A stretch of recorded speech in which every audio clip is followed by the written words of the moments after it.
नमस्कार, मैं हूं संदीप चौधरी। आज सबसे बड़ा सवाल, मैं रेगुलर बेसिस पर जो घंटे भर का शो करता हूं, आज हम 2 घंटे का शो करने वाले हैं, क्योंकि आज का दिन तारीखी दिन है, 19 नवंबर 2021।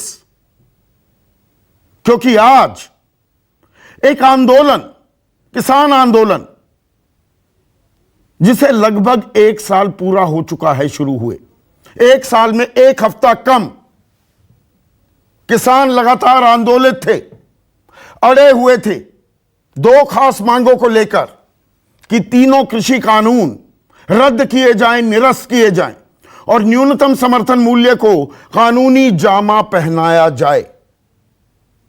आज सरकार को किसानों के आगे झुकना पड़ा।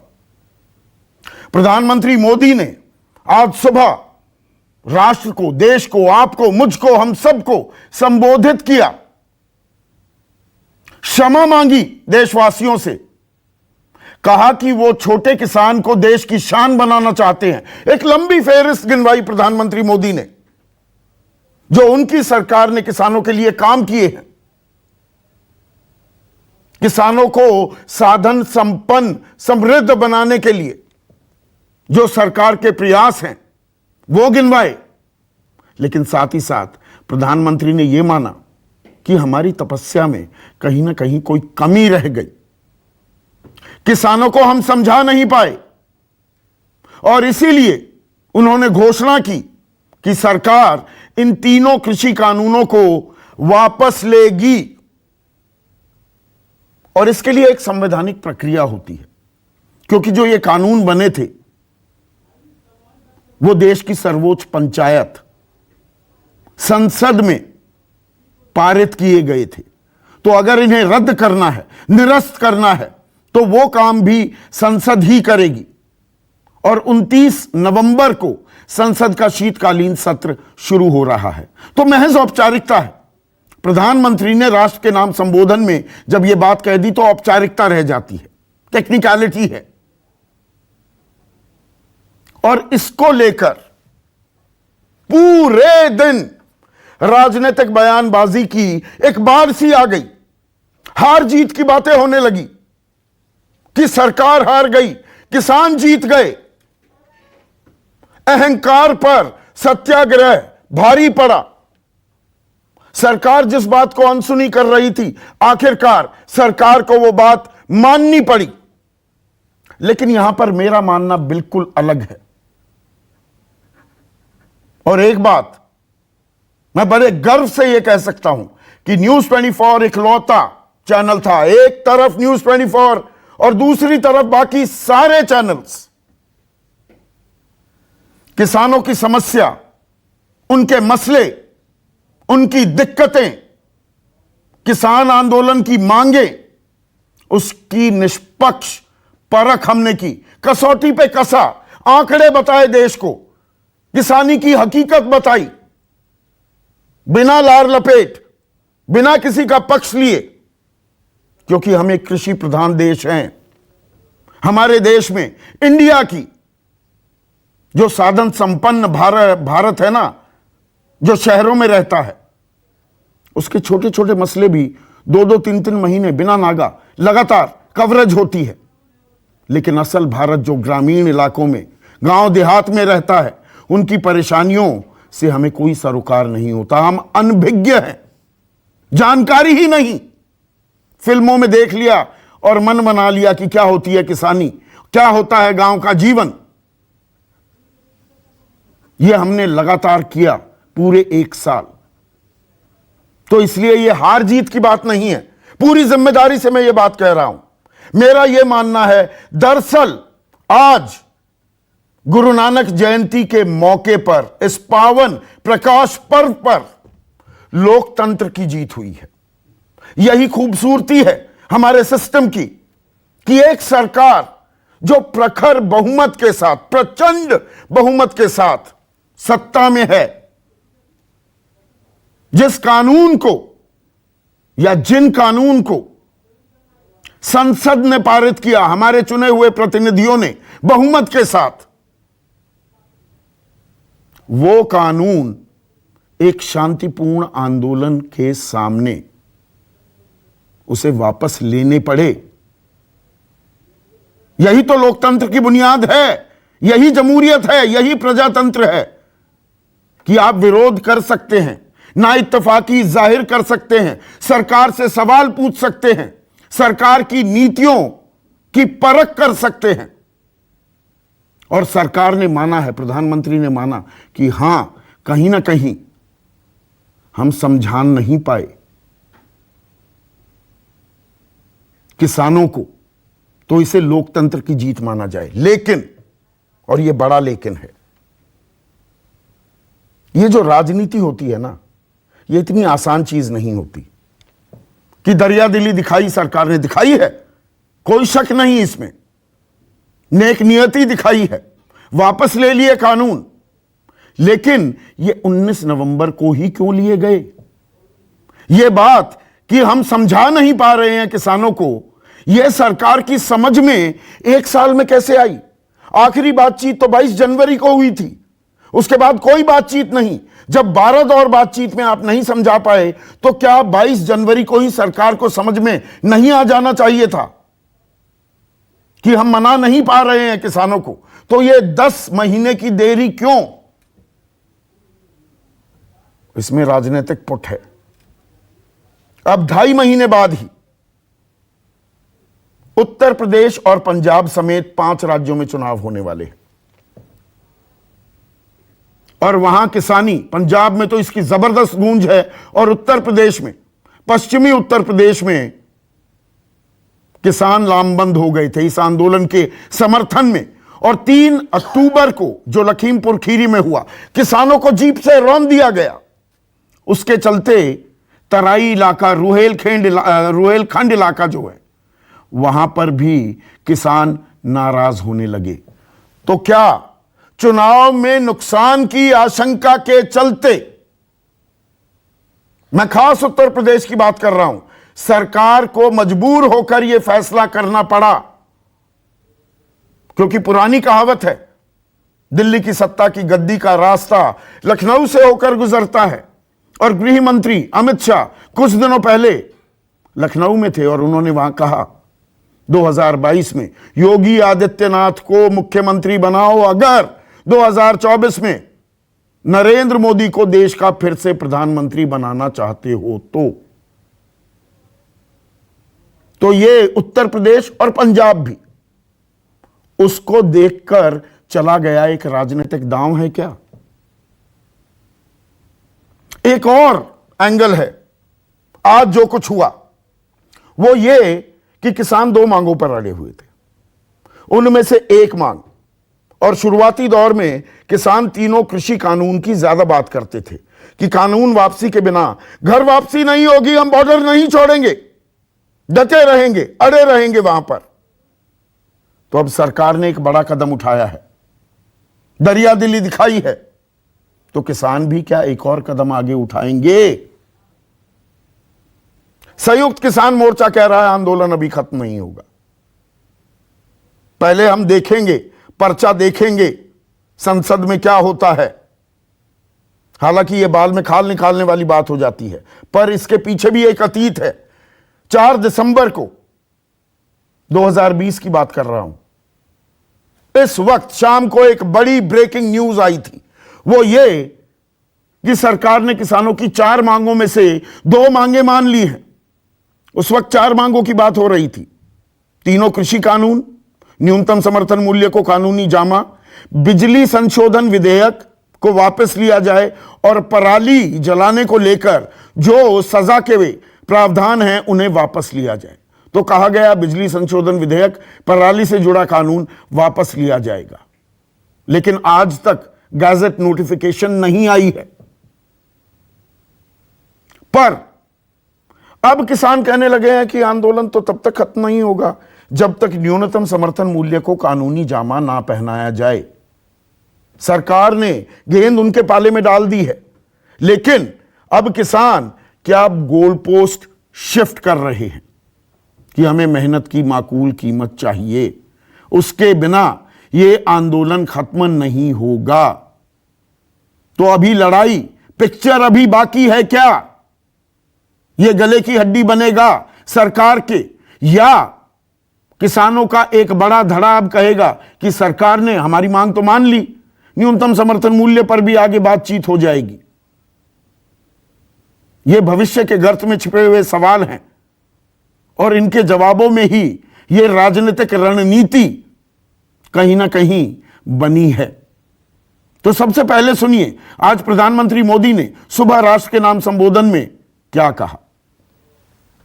आज मैं आपको, पूरे देश को ये बताने आया हूं कि हमने 3 कृषि कानूनों को वापस लेने का, रिपील करने का निर्णय लिया है। इस महीने के अंत में शुरू होने जा रहे संसद सत्र में, इसी महीने में, हम 3 कृषि कानूनों को रिपील करने की संवैधानिक प्रक्रिया को पूरा कर देंगे।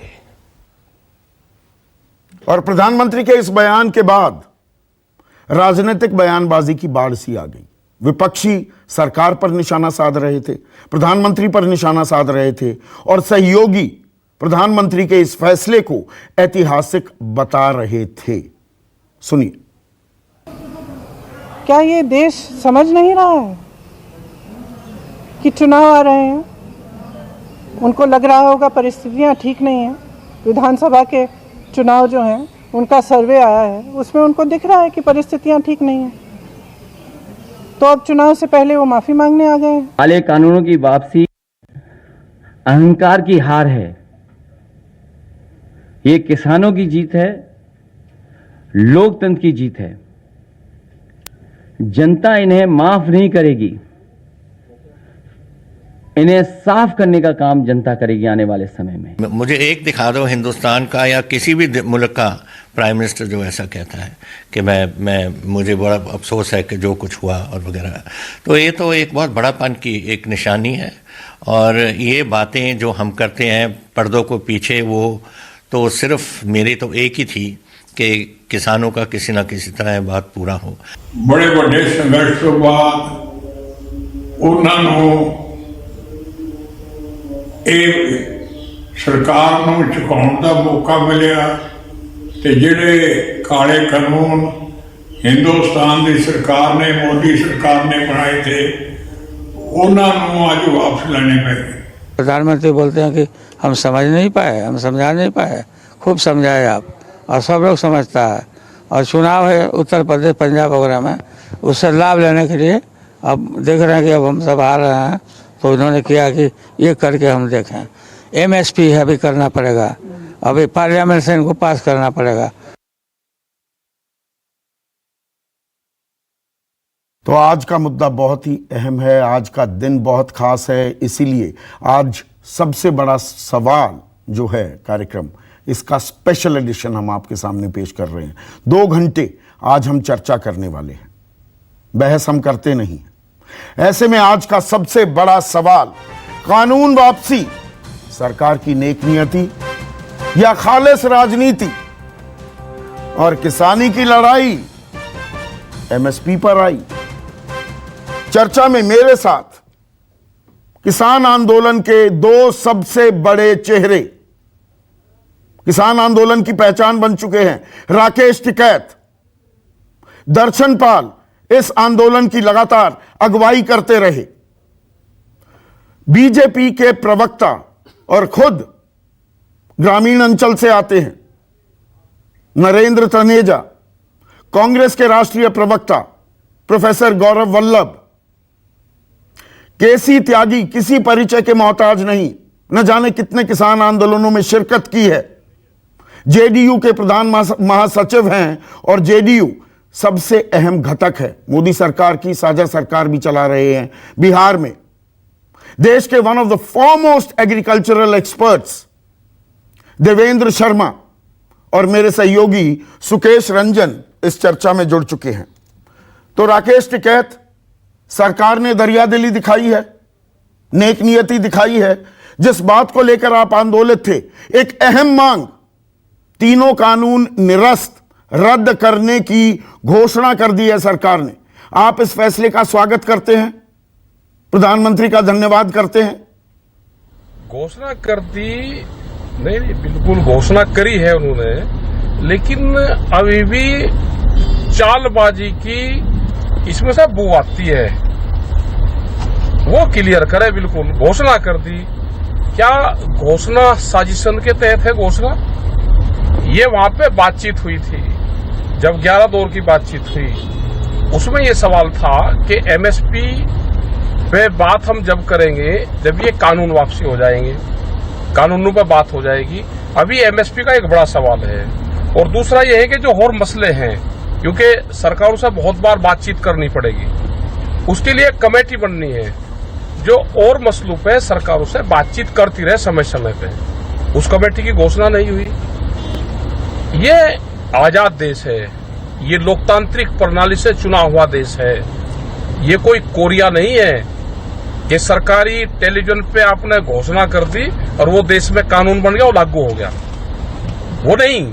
आप किसानों के साथ में, अगर किसानों को सम्मान देना चाहते हो, आपको अपनी गलती का एहसास हुआ है, किसानों को बुलवाओ, एक कमेटी बनवाओ। वो कमेटी जैसे पहले बातचीत करी, वो कमेटी बातचीत करे, इसका प्रारूप तैयार हो।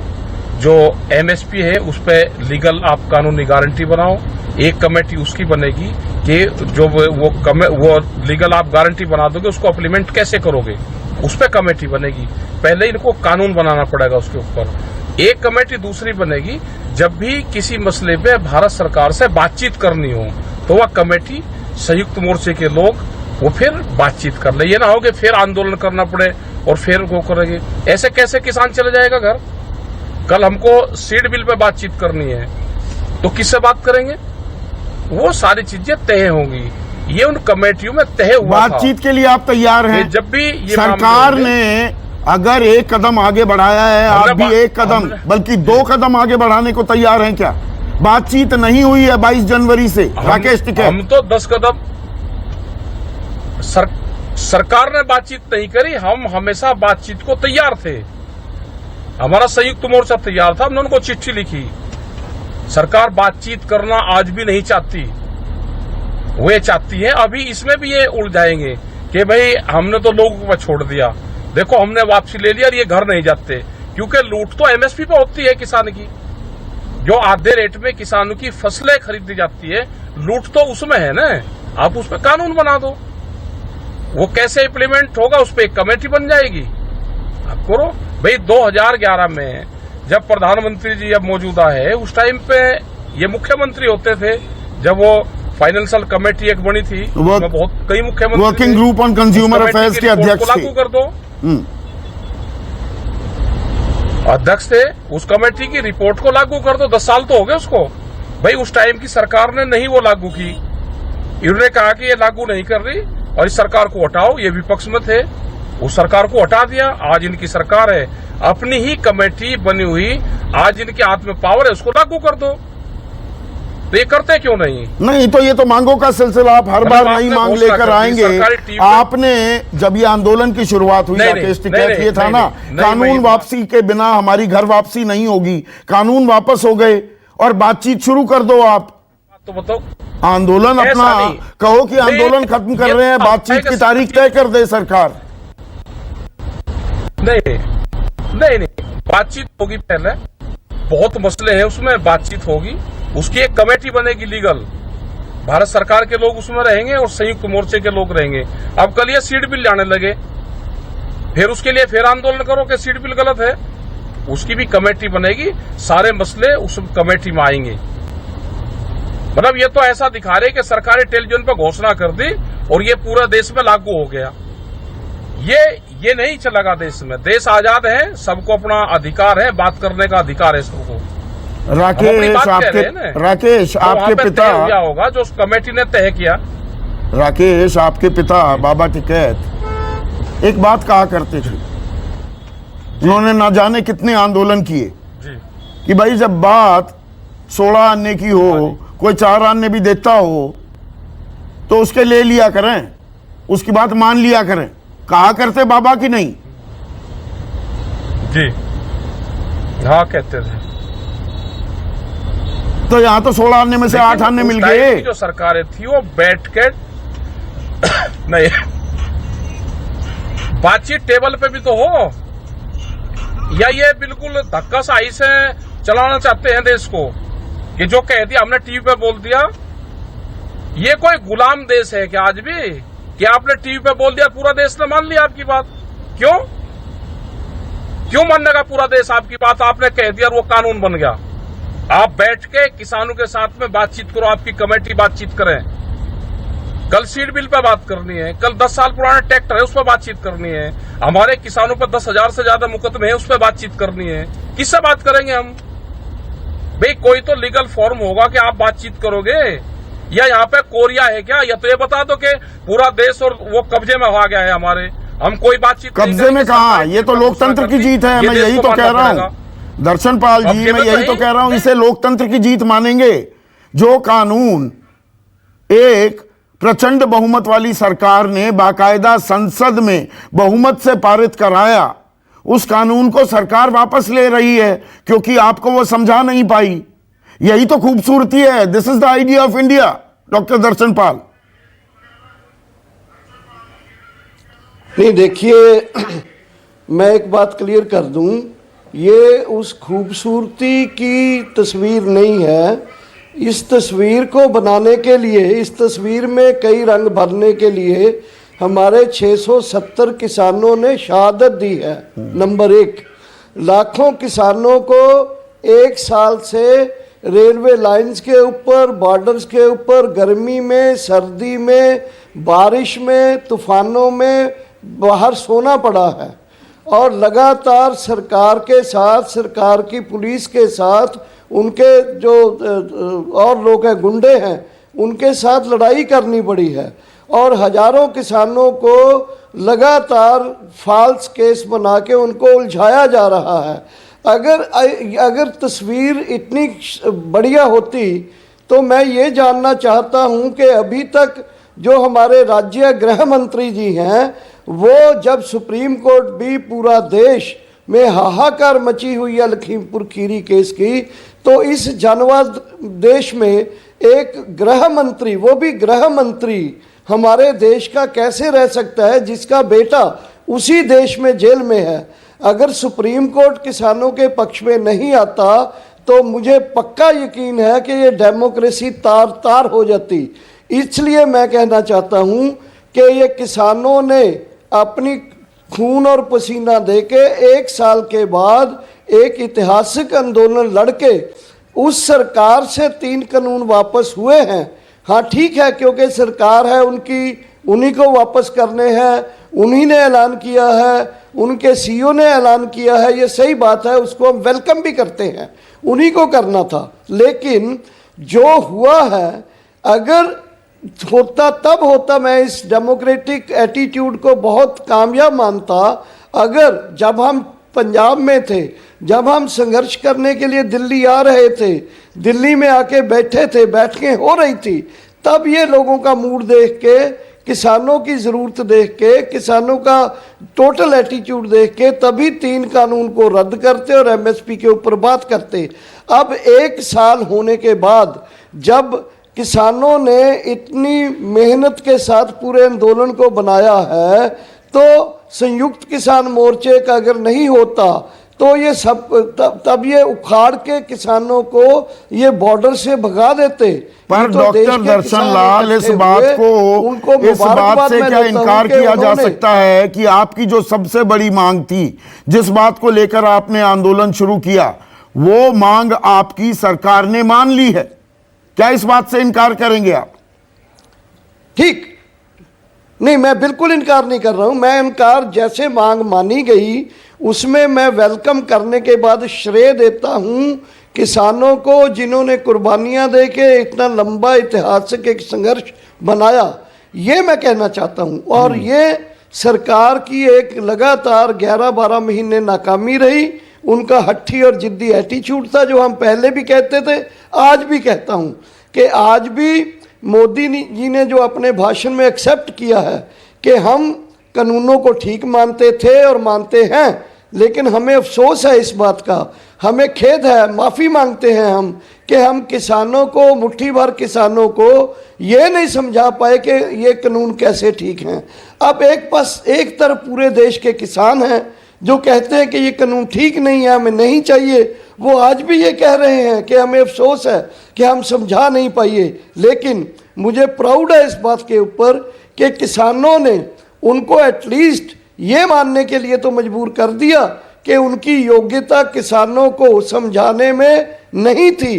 तो कल को ये बात आएगी कि बहुत सारे मुद्दों के ऊपर देश के लोगों को ये मान जाएंगे कि देश के लोगों को इन मुद्दों के ऊपर हम समझाने में नाकामयाब रहे हैं। और मैं ये कहना चाहता हूँ कि ये श्रेय, इसकी मुबारकबाद पहले नंबर पर देश के लोगों को, किसानों को, दुनिया के लोगों ने जिन्होंने इस आंदोलन को समर्थन दिया, उनको श्रेय जाता है, उनको मुबारकबाद देता हूं। और मोदी जी के द्वारा इसको जो ऐलान किया गया है उसको वेलकम करता हूं। और साथ ही मैं ये कहना चाहता हूं कि सरकार को अभी भी वही जेस्चर दिखा के दूसरी डिमांड्स के लिए बातचीत, दूसरी डिमांड पर भी आता हूं। और नरेंद्र तनेजा, इसे आप सरकार की नेक नियति कहेंगे?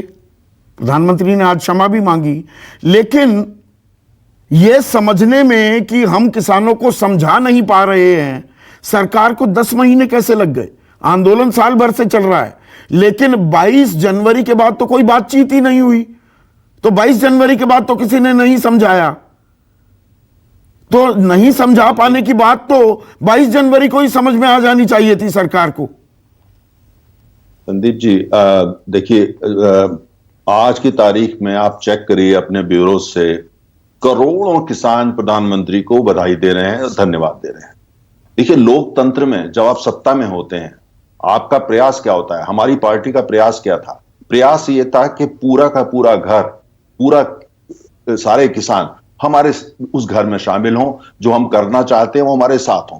कुछ किसान थे जो हमारे साथ नहीं आए, जिसका प्रधानमंत्री ने जिक्र किया, उनका एक अपना नजरिया था, या कहीं हम उनसे संवाद ठीक तरह नहीं कर पाए। उनको भी पता है कि जो इंटेंट थी, हमारी इंटेंट वही है कि भाई आने वाले समय के अंदर हमारे जो 80% किसान जो हैं, उनकी जोत बहुत छोटी होती है, लैंड होल्डिंग छोटी होती है।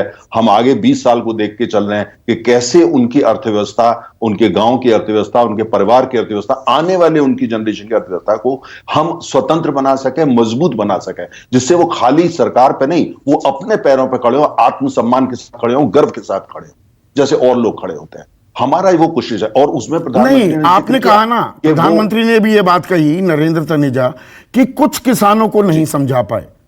तो कुछ लोगों को अगर आप नहीं समझा पाते, क्या आप कानून वापस ले लेते हैं? अतीत में नजर डालनी पड़ेगी ना। कुछ लोग तो मैं आपको बताता अनुच्छेद 370 का विरोध कर रहे थे, आपने उसको रिपील करा दिया ना। कुछ लोग तो सीएए कानून का विरोध कर रहे थे, आपने सीएए कानून आप लेकर आए ना। ऐसी एक लंबी फेहरिस्त है। कुछ लोगों के कहने पर आप कानून वापस ले लेते हैं या कानून नहीं बनाते हैं। नहीं संदीप जी, यहां किसानों की बात कर रहे हैं। हाँ। हमारे देश लोकतंत्र के अंदर हमारे देश में बहुमत किसका है? सबसे ज्यादा कौन लोग हैं?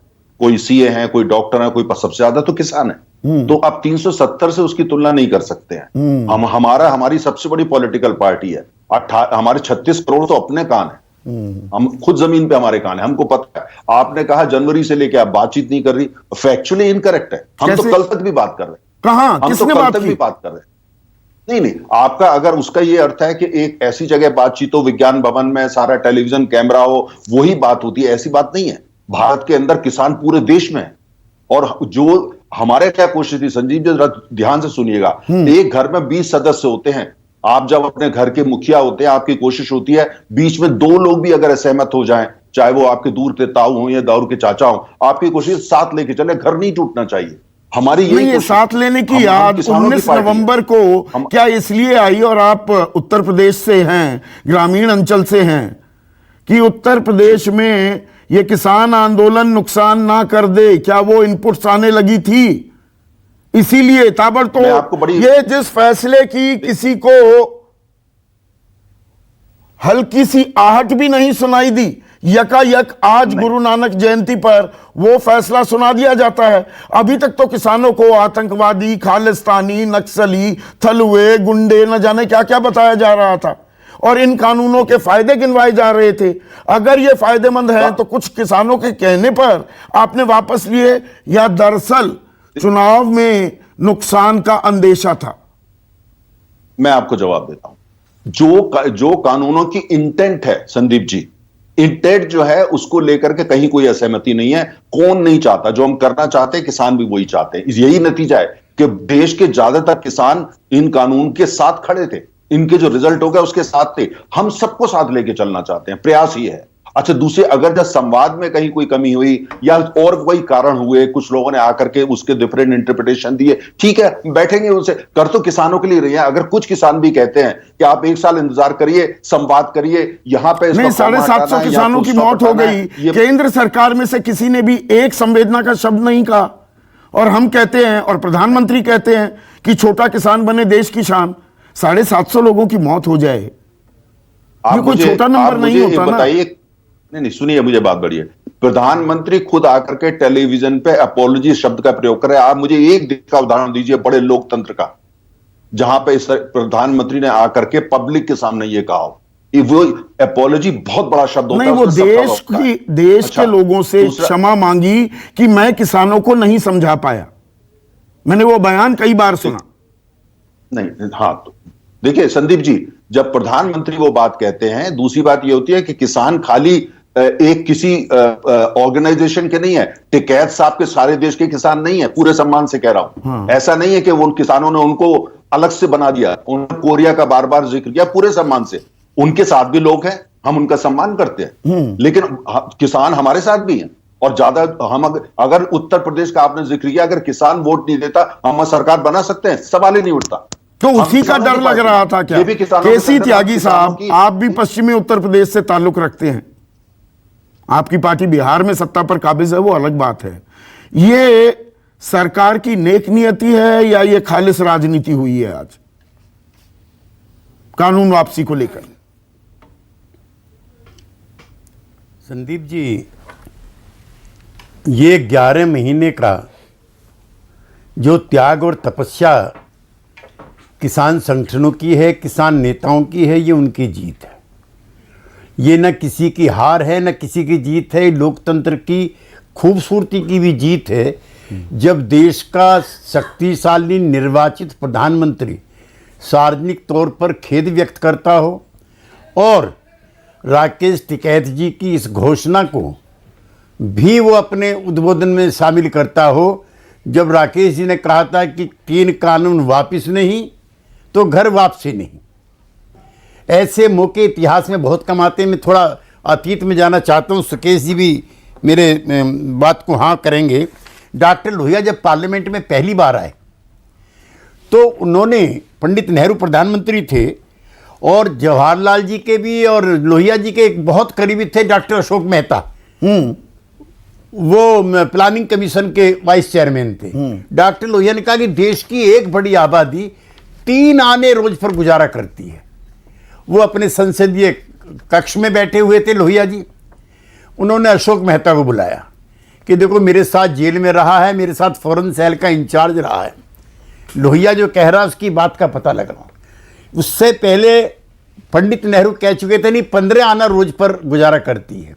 बाद में पता लगा कि 7 आने रोज पर देश की बड़ी आबादी गुजारा करती है। पंडित नेहरू ने संसद में माफ़ी मांगी है। उसके बाद मुझे कोई और प्रसंग याद नहीं पड़ता, मैं बहस में कटु नहीं होता हूँ।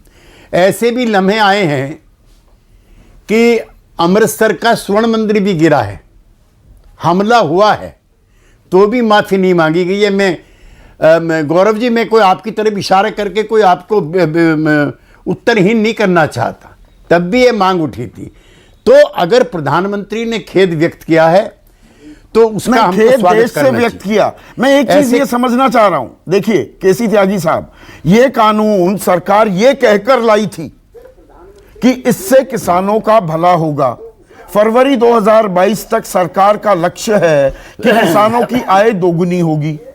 ये बात और है कि सरकार का ही आंकड़ा बताता है, और वो 2 महीने पहले आया, 1.5 महीने पहले, कि प्रति किसान आय प्रतिदिन 27 रुपए मात्र है।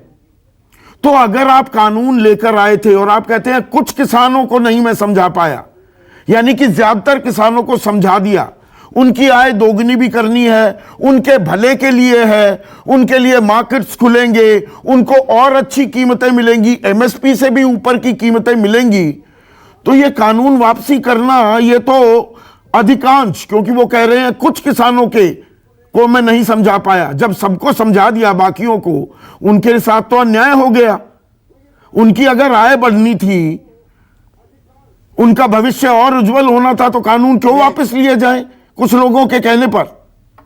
संदीप जी मैं तो जब आता हूं तो कुछ तैयारी करके आता हूं। हाँ। एक तो मैं राकेश जी से और दर्शन पाल जी से भी निवेदन करना चाहता हूं कि अगर 3 कानून वापस हो गए हैं, किसानों का भला हो जाएगा, मैं उन लोगों में से नहीं हूं जो इस इल्यूजन में हूं। नहीं, आप मेरे सवाल का जवाब नहीं दे रहे। प्रधानमंत्री कह रहे हैं कुछ किसानों को नहीं समझा पाए, बाकी सबको समझा दिया, यानी कि बहुमत को समझा दिया। और सरकार आज भी कह रही है कि हमारी नीति और नीयत साफ है, हम किसानों का भला करने के लिए कानून लेकर आए, तो फिर उन्हें वापस क्यों ले लिया? या राजनीति छिपी है ना इसमें कि चुनाव में नुकसान ना हो जाए? ऐसा है, एनडीए का हिस्सा होते हुए भी कोई दिन नहीं है जब मैंने किसानों के सवाल पर और इस किसान आंदोलन के सवाल पर प्रखरता के साथ अपनी बात ना रखी हो, और मैं आज भी रखना चाहता हूं। ताजा आंकड़े हैं कि औसतन आय कम हो रही है, जिसका आपने प्रारंभिक उसमें जिक्र किया। उपज बढ़ने के बाद भी दाम कम हो रहे हैं, और रिकॉर्ड पैडी है इस साल 10.7 करोड़ टन। बाजार में आप ही आज अपने चैनल पे कह रहे थे, तो एक तो पूरे देश को ये माननी चाहिए तनेजा जी, हम किसान के बेटे हैं। मैं आपके साथ, आप कहिए करनाल चलूं जो पेडी के सेंटर है, कुरुक्षेत्र चलूं, पलवल चलूं, जो सरकार ने दाम तय किए हैं 1940 मैं चाहता हूं, बहुत विनम्रता के साथ आपसे कह रहा हूं, एक जगह चलिए आप। मैं राज्यसभा में था तब भी मैंने कहा था, मैं चैलेंज करता हूं, एक जगह चलिए आप, और हम बताएंगे नहीं हम किस पार्टी के कौन हैं, अगर एक जगह भी घोषित एमएसपी मिलती हो। नंबर 1। नंबर 2, राकेश जी को और दर्शन पाल जी को भी मैं संबोधित करना चाहता हूं, भाई एमएसपी के लिए क्यों लड़ रहे हो? एमएसपी तय करने का तरीका मेरे से ज्यादा तो चौधरी महेंद्र सिंह टिकैत ने इतने सारे लेक्चर दिए। मैं एमएसपी पर आता हूं, इसीलिए आज हमने 2 घंटे का कार्यक्रम रखा है। 1 सेकंड। हाँ नहीं संदीप जी 1 मिनट।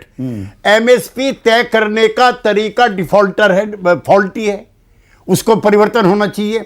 जो पुराने मानक हैं, मैं तो चौधरी महेंद्र सिंह टिकैत की दर्जनों मीटिंगों में रहा हूं, इसलिए मैं आपसे कह रहा हूं इसको भी चेंज करो। तीसरा, मैं बार बार कहता हूं, अब हमको लाभकारी मूल्य चाहिए। मैं अभी आंकड़े लेकर के आया हूं लाभकारी मूल्य पर आता हूं। कैसी त्यागी साहब रोक दलहन, मैं पहले कानून वापसी ये नेक नियति है, दरिया दिली है, क्या है, मैं पहले वो समझना चाहता हूं आप सब लोगों के जरिए। प्रोफेसर गौरव वल्लभ, प्रचंड बहुमत वाली सरकार कानून रखना चाहती तो रख सकती थी। आप कहते हैं जी अहंकार पर जीत हो गई, ये लोकतंत्र की जीत है, यह सत्याग्रह की जीत है। अगर सरकार किसानों का भला करने के लिए चली थी और कुछ लोगों के दबाव के चलते उसे वापस लेना पड़ा, यह जश्न मनाने की चीज है या दरअसल हमें किसानी की समस्या को और गंभीरता से उस पर चर्चा करने की जरूरत है? संदीप जी, सबसे पहले तो मैं वो 750 किसान जो दिल्ली के बॉर्डर पर अपनी मांग बोलते बोलते, अपनी बात बोलते बोलते शहीद हो गए, उन सभी को सादर श्रद्धांजलि अर्पित करूंगा। संदीप जी, जब से मैंने प्रधानमंत्री जी का भाषण सुना, जहन में एक ही बात आ रही है कि काश उत्तर प्रदेश और पंजाब के चुनाव 10 महीने पूर्व होते तो ये 750 किसान आज हमारे बीच में होते, इनको शहादत नहीं देनी पड़ती। क्योंकि पंजाब और उत्तर प्रदेश की जो फीडबैक प्रधानमंत्री जी और बीजेपी के पास आई, उससे घबरा कर इन्होंने आज ये आनंद फानन में फैसला किया। संदीप जी, ये सरकार पूर्ण रूप से किसान और खेती की विरोधी है। मैं 4 उदाहरण दूं और फिर त्यागी जी का भी जवाब। पहले सत्ता में आते ही सरकार ने प्रांतों को कहा कि किसानों को मिलने वाला बोनस बंद कर दिया जाए। उसके बाद उचित मुआवजा अधिकार का जो कानून था, जो कांग्रेस लाई थी, उसको हटाने के लिए अध्यादेश लाए, पर जब राहुल गांधी जी ने दबाव डाला तो उसको वापस लिया। उसके बाद 27,000 करोड़ रुपए की फसल बीमा योजना को एक फसल बीमा प्राइवेट मुनाफा योजना बना दिया। उसके बाद पिछले 7 साल में 25,000 प्रति हेक्टेयर किसानी की लागत बढ़ गई। और उसके बाद संदीप जी क्या बोला गया? मवाली, हलवे, पाकिस्तानी।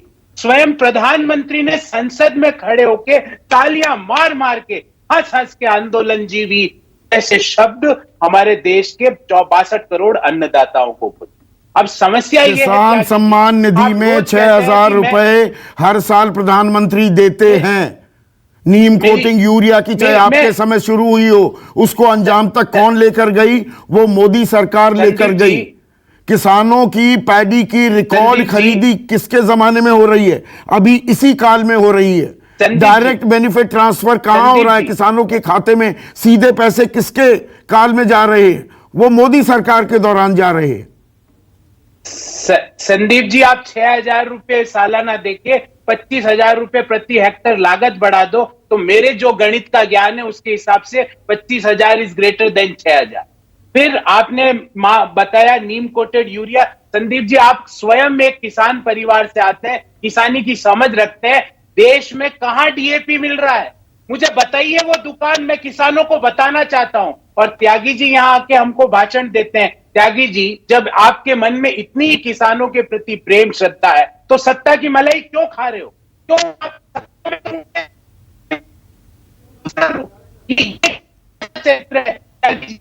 आपके कनेक्शन में दिक्कत आ रही है, हम दुरुस्त करा रहे हैं। देवेंद्र शर्मा, ये किसानों की जीत है, ये लोकतंत्र की जीत है, ये सरकार की दरियादिली है?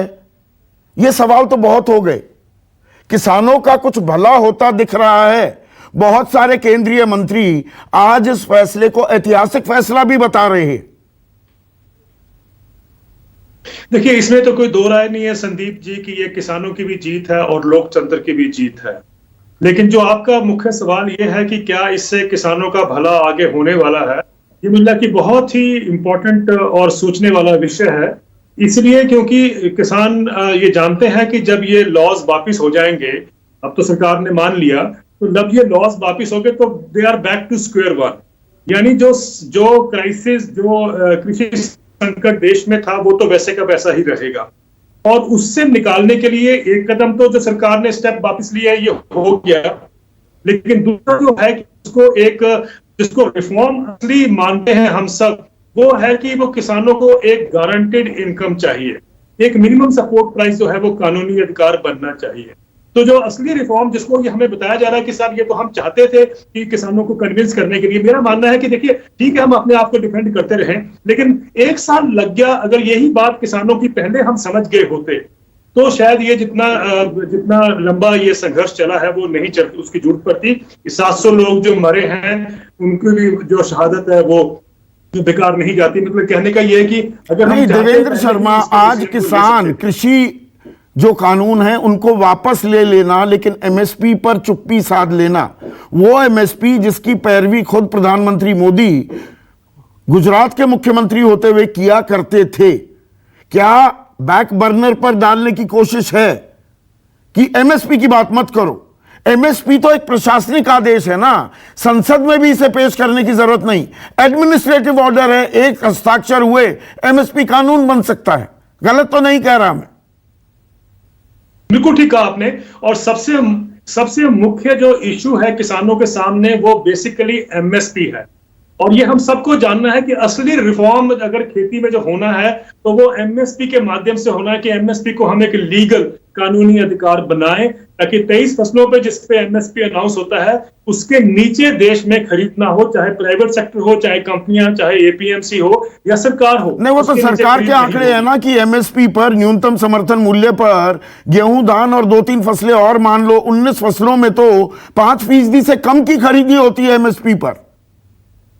यही तो इंपॉर्टेंट है ना कि अगर 5% किसान जो है बेनिफिट उनको मिलता है एमएसपी का, तो ये 100% किसानों को ये बेनिफिट क्यों नहीं मिलना चाहिए? और ये इसलिए महत्वपूर्ण है संदीप जी कि हमारे इकोनॉमिस्ट जो हैं देश के, उनको भी ये जानना जरूरी है। कहीं ना कहीं वो भी उस बात को नहीं समझ पाए हैं कि जब 50% पॉपुलेशन के हाथ में ज्यादा पैसा आएगा by way of assured income, by way of higher MSP, तो आप देखिए कि वो सारा का सारा जो है, जो डिमांड जो है वो क्रिएट कितनी हो जाएगी उस पैसे से, जब 50% लोगों के पास पैसा आएगा। जो जीडीपी की हम बात करते हैं, हम स्ट्रगल करते हैं 7%, 8%, 9%, मेरा मानना है कि उससे दुगनी गति से वो दौड़ेगी। ये हमें जानना जरूरी है। नहीं, यहाँ पर दो आंकड़े और आपने भी ये आंकड़े मेरे शो पर इनका जिक्र किया है, दर्शकों को बताने जरूरी है। और क्या सरकार इन आंकड़ों से अनभिज्ञ है कि ओईसीडी, और वो किसानों की पैरोकार संस्था नहीं है, उसका कहना है 2000 से 2015 के बीच 45 लाख करोड़ रुपए का नुकसान हुआ है किसानों को, क्योंकि एमएसपी पर खरीदी नहीं हुई। और एक स्टडी जिसका जिक्र आप लगातार करते हैं, 1970 से अगर आप 2015 तक देखें, किसानी से आमदनी सिर्फ 19 गुना बढ़ी है। एक सरकारी मुलाजिम की तनख्वाह भी 150 गुना बढ़ गई है। इन बातों से क्या सरकार अनभिज्ञ है? ये बातें चर्चा में नहीं आती, मीडिया भी इस पे बात नहीं करता। जो आपके अलावा मैंने देखा नहीं कहीं मीडिया पे चर्चा हुई हो कि ओईसीडी की स्टडी कहती है कि किसानों को 16 साल में 2000 और 2016 के बीच में 22 लाख करोड़ रुपए का नुकसान हुआ। कहीं चर्चा नहीं होती इसकी। कभी नीति आयोग ने नहीं कहा कि साहब ये एक्स्ट्राऑर्डिनरी क्राइसिस है, इसको कैसे एड्रेस किया जाए। 2016 में नीति आयोग ने खुद माना है कि आधे देश में यानी 17 राज्यों में किसान की जो औसतन आय है वो 20,000 रुपए साल की है। ये तो नीति आयोग की स्टेटमेंट है। उसके बावजूद भी देश में कहीं चर्चा नहीं हुई कि साहब इस आय 1700, अगर हम 20,000 रुपए साल की आय देखते हैं तो 1700 रुपए से कम महीने में किसान परिवार कैसे गुजारा करता होगा, मेरा तो जानना ही बहुत मुश्किल समझने में। और यही बात गौरव वल्लभ आपसे भी पूछूं, आज घड़ियाली आंसू बहा रहे हो जी, कानून वापस ले लिए, अहंकार तोड़ दिया किसानों ने। इनमें से बहुत सारे कानून तो 22 राज्यों में पहले ही लागू थे। इनकी शुरुआत आपके दौरान हुई, आपके दौर में हुई। गैट में जो समझौता हुआ 1994 में, तब कांग्रेस की ही सरकार थी। तो आप भी तो राजनीतिक अपना नफा नुकसान ही आंक रहे हैं ना, अगर बीजेपी पर राजनीति करने का आरोप लगाते हैं। क्या संदीप जी, कांग्रेस ने किसानों को मिलने वाले बोनस को बंद कराया सत्ता में आते ही? उन्होंने तो दिया। कर्ज माफी किसने करी संदीप जी? आपको जान के आश्चर्य होगा, आज प्रति किसान परिवार पर 74,121 रुपए का कर्ज है। एमएसपी को कानून तो कभी नहीं बनाया ना, 1967 में इजाद हो गया था एमएसपी। एमएसपी के ऊपर बात कर लेते हैं। जो एमएसपी के ऊपर ग्रोथ थी, जो एमएसपी की जो ग्रोथ थी 2007 से लेके 14 के बीच, और जो 14 से लेके आज है, वो आज की जो ग्रोथ है उससे 2.5 गुना ज्यादा थी संदीप। और ये आंकड़े बता रहा हूं मैं आपको। मैं सरकार से ये पूछना चाहता हूं कि उनका क्या ब्लूप्रिंट है एमएसपी के लीगल राइट देने का, उनका क्या रास्ता है। दूसरा, जो आपने खेती पर, और संदीप जी पहली बार हिंदुस्तान में किसी सरकार ने खेती पर टैक्स लगाया। कृषि उपकरण हो, ट्रैक्टर हो, पेस्टिसाइड्स हो, वो जीएसटी के अंदर है। 18%, 12% का टैक्स लग रहा है। डीजल के ऊपर जो एक्साइज ड्यूटी थी, जो 3 रुपए 56 पैसे, वो आज भी 28 रुपए प्रति लीटर है। और आप 6,000 रुपए देकर खेती की लागत को 25,000 रुपए प्रति हेक्टेयर बढ़ा देते हो, तो किसानों को फायदा होगा कि नुकसान? और किसानों को फायदा होगा या नुकसान? राजनीतिक बयानबाजी अपने चरम पर है। सुकेश, आज के इस फैसले को आप किस नजर से देखते हैं? देखिए संदीप, 2 इश्यूज हैं। एक कि ये फैसला क्यों लिया गया, अभी क्यों लिया गया, और दूसरा कि अब जब ये फैसला हो गया है कि कानून रद्द किए जाएंगे तो किसानों की अगली रणनीति क्या होगी। दोनों इश्यूज पे बात करना जरूरी है। फैसला क्यों लिया गया? कोई भी पॉलिटिक्स में कोई भी फैसला जब लिया जाता है तो उसमें पॉलिटिकल कैलकुलेशंस, पॉलिटिकल कंसिडरेशंस होते हैं।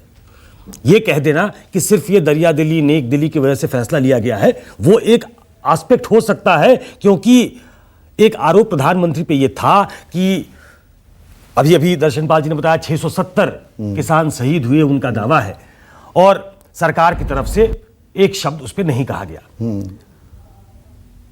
प्रधानमंत्री सरकार इस बात पे घिरी हुई थी। तो एक बड़ा एस्पेक्ट इसका ये है। लेकिन जो लार्जर एस्पेक्ट है वो ये है जिसकी तरफ सब इशारा कर रहे हैं कि पंजाब में चुनाव है, वहां ये एक बड़ा इशू है, वहां अपने फुटहोल्ड तलाश रही है बीजेपी। और जब अमरिंदर सिंह से पींगे बढ़ रही थी तब भी इस बात का आभास लोगों को था कि शायद कुछ पर्दे के पीछे होगा और उसके बाद उन दोनों की अंडरस्टैंडिंग होगी और वो चुनाव में जाएंगे। और उत्तर प्रदेश एक बड़ा राज्य है, उसकी तरफ आपने इशारा किया कि अमित शाह वहां जाकर कह चुके हैं कि योगी को सीएम बनाओ तभी 24 में मोदी प्रधानमंत्री बनेंगे। ये तमाम चीजें पॉलिटिकल कैलकुलेशंस में होती हैं। एक इशू और भी है सुप्रीम कोर्ट का, ये मामला सुप्रीम कोर्ट में भी चल रहा है, एक कमेटी सुप्रीम कोर्ट ने भी बनाई थी, तो एक उसकी रिपोर्ट 19 मार्च को दे दी गई, 5 अप्रैल को सुनवाई थी, वो आज तक लिफाफा बंद है। और उसी कमेटी के सदस्य वो ये कह चुके हैं कि भाई सुप्रीम कोर्ट इन्हें खोल क्यों नहीं रहा है, जबकि सुप्रीम कोर्ट ने ही वो कमेटी बनवाई थी। जी, तो ये अनिल गणवत ने मेरे ही कार्यक्रम में आकर ये बात कही, 2 बार कही जी। तो सुप्रीम कोर्ट में भी ये इसका एक विंग सुप्रीम कोर्ट तक भी जाता है कि वहां भी एक सुनवाई चल रही है, इससे गंभीरता भी दिखती है, इससे गंभीरता दिखती है। और तीसरा एक जो उनका पेरेंट ऑर्गेनाइजेशन है आरएसएस, उसका जो किसान संगठन है वो भी इस कानून के पक्ष में नहीं था। वो हमारे ही कई कार्यक्रम में ये कह चुके कि हमसे भी कंसल्टेशन नहीं हुआ। जब चौतरफा आप इस पे घिरने लगते हो तो आप मनूवर करके निकलने का प्रयास करते हैं। इसलिए प्रधानमंत्री ने अपने आज के संबोधन में ये जताते हुए कि उन्होंने बहुत सोच समझकर, और छोटे किसान जिनकी संख्या बहुत ज्यादा है, 90% छोटे किसान हैं जिनके पास 2 एकड़ से कम की जमीन है, तो उनके लिए कुछ फैसले लिए थे। और फिर उन्होंने ये बताने की कोशिश की कि दरअसल ये कानून वो बहुमत से नहीं एक मत से करना चाहते हैं, इसलिए वो पीछे हट गए। नहीं, पर ये मेरी बात समझ में नहीं आ रही है। ये सरकार जब रात को 8 बजे 8 नवंबर को नोटबंदी जैसा एक बड़ा कदम उठा सकती है, बोल्ड स्टेप्स के लिए ये सरकार जानी जाती है, तो अगर छोटे किसान का फायदा हो रहा था इन तीनों कृषि कानूनों से, तो कुछ लोगों के कहने पर आप कानून वापस कैसे ले रहे हैं? नहीं, मैंने कभी नहीं कहा कि कुछ लोगों के कहने पे। प्रधानमंत्री ने ये शब्द इस्तेमाल किए ना। प्रधानमंत्री मनूवर करके उससे निकलना चाहते हैं। प्रधानमंत्री दबाव में थे, सरकार दबाव में थी, उनके मैंने कहा जो पेरेंट ऑर्गेनाइजेशन, तो ये राजनीतिक नुकसान का अंदेशा, राजनीतिक नुकसान का अंदेशा भी था। और देखिए ये जमीन जो है ना भारत की, ये मतलब आंदोलन की तासीर है इसमें। अगर ऐसा नहीं होता तो इतने माइटी जो ब्रिटिशर्स थे उसको एक लाठी लेके और आधी धोती के साथ एक व्यक्ति कोई आंदोलन नहीं खड़ा कर देता। लेकिन आपको ये बात अब आम जनता भी के बीच में भी, देखिए ये पॉलिटिकल डिस्कोर्स में तो है ही, ये आम लोगों के डिस्कोर्स में भी आ गया है। तो जो लोग इसकी अगुवाई कर रहे हैं उनको इस तरफ भी देखना होगा कि कोई भी जब आंदोलन होता है वो रेसिप्रोकल होना चाहिए। चौरी चौरा की घटना हुई थी 22 में, जब मॉब वायलेंट हो गया तो गांधी जी ने वो आंदोलन वापस ले लिया। प्राइमरीली जो मांग थी वो ये थी कि इन तीनों कानूनों को रद्द किया जाए। तो आप ऑन द फेस वैल्यू प्रधानमंत्री को लेना चाहिए। जब प्रधानमंत्री ने कहा है कि एमएसपी को लेकर भी प्रभावी कदम उठाए जाएंगे तो उसे फेस वैल्यू पर लेना चाहिए। और यही अगले घंटे की हमारी चर्चा का विषय है। और राकेश टिकैत, दर्शन पाल, नरेंद्र तनेजा जी, केसी त्यागी, आप बने रहिए हमारे साथ, क्योंकि कानून तो चले गए और इन कानूनों में एमएसपी का कहीं जिक्र नहीं था।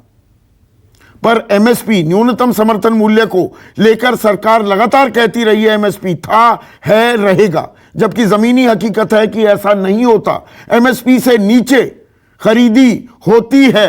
किसान मजबूरन 1940 रुपए का धान, अभी की बात बता रहा हूं, 1000, 1200, 1400 रुपए में बेचने को मजबूर है। तो क्या 3 कानून वापस लेकर एमएसपी को बैक बर्नर पर भी डालने की कोशिश की जा रही है?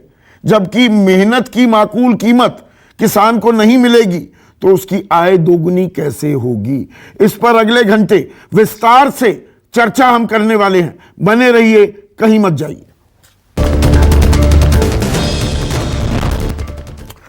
आप देख रहे हैं सबसे बड़ा सवाल स्पेशल। आज का दिन स्पेशल है, तारीखी दिन है। सरकार ने तीनों कृषि कानून वापस लेने की घोषणा कर दी। प्रधानमंत्री मोदी ने बाकायदा राष्ट्र के नाम संबोधन में यह ऐलान किया। और इस घंटे, आज हम 2 घंटे का कार्यक्रम कर रहे हैं, इस घंटे बात करेंगे न्यूनतम समर्थन मूल्य की, क्योंकि अब किसानी की यह लड़ाई 3 कृषि कानून नहीं बल्कि न्यूनतम समर्थन मूल्य पर आकर अटक गई है। संयुक्त किसान मोर्चा कह रहा है कि ठीक है, धन्यवाद करते हैं सरकार का कि तीनों कृषि कानून जिसे हम जहर का प्याला मानते थे और हमने मांगे भी नहीं थे, वो वापस ले लिए हैं, लेकिन किसान को मेहनत की माकूल कीमत तो मिले।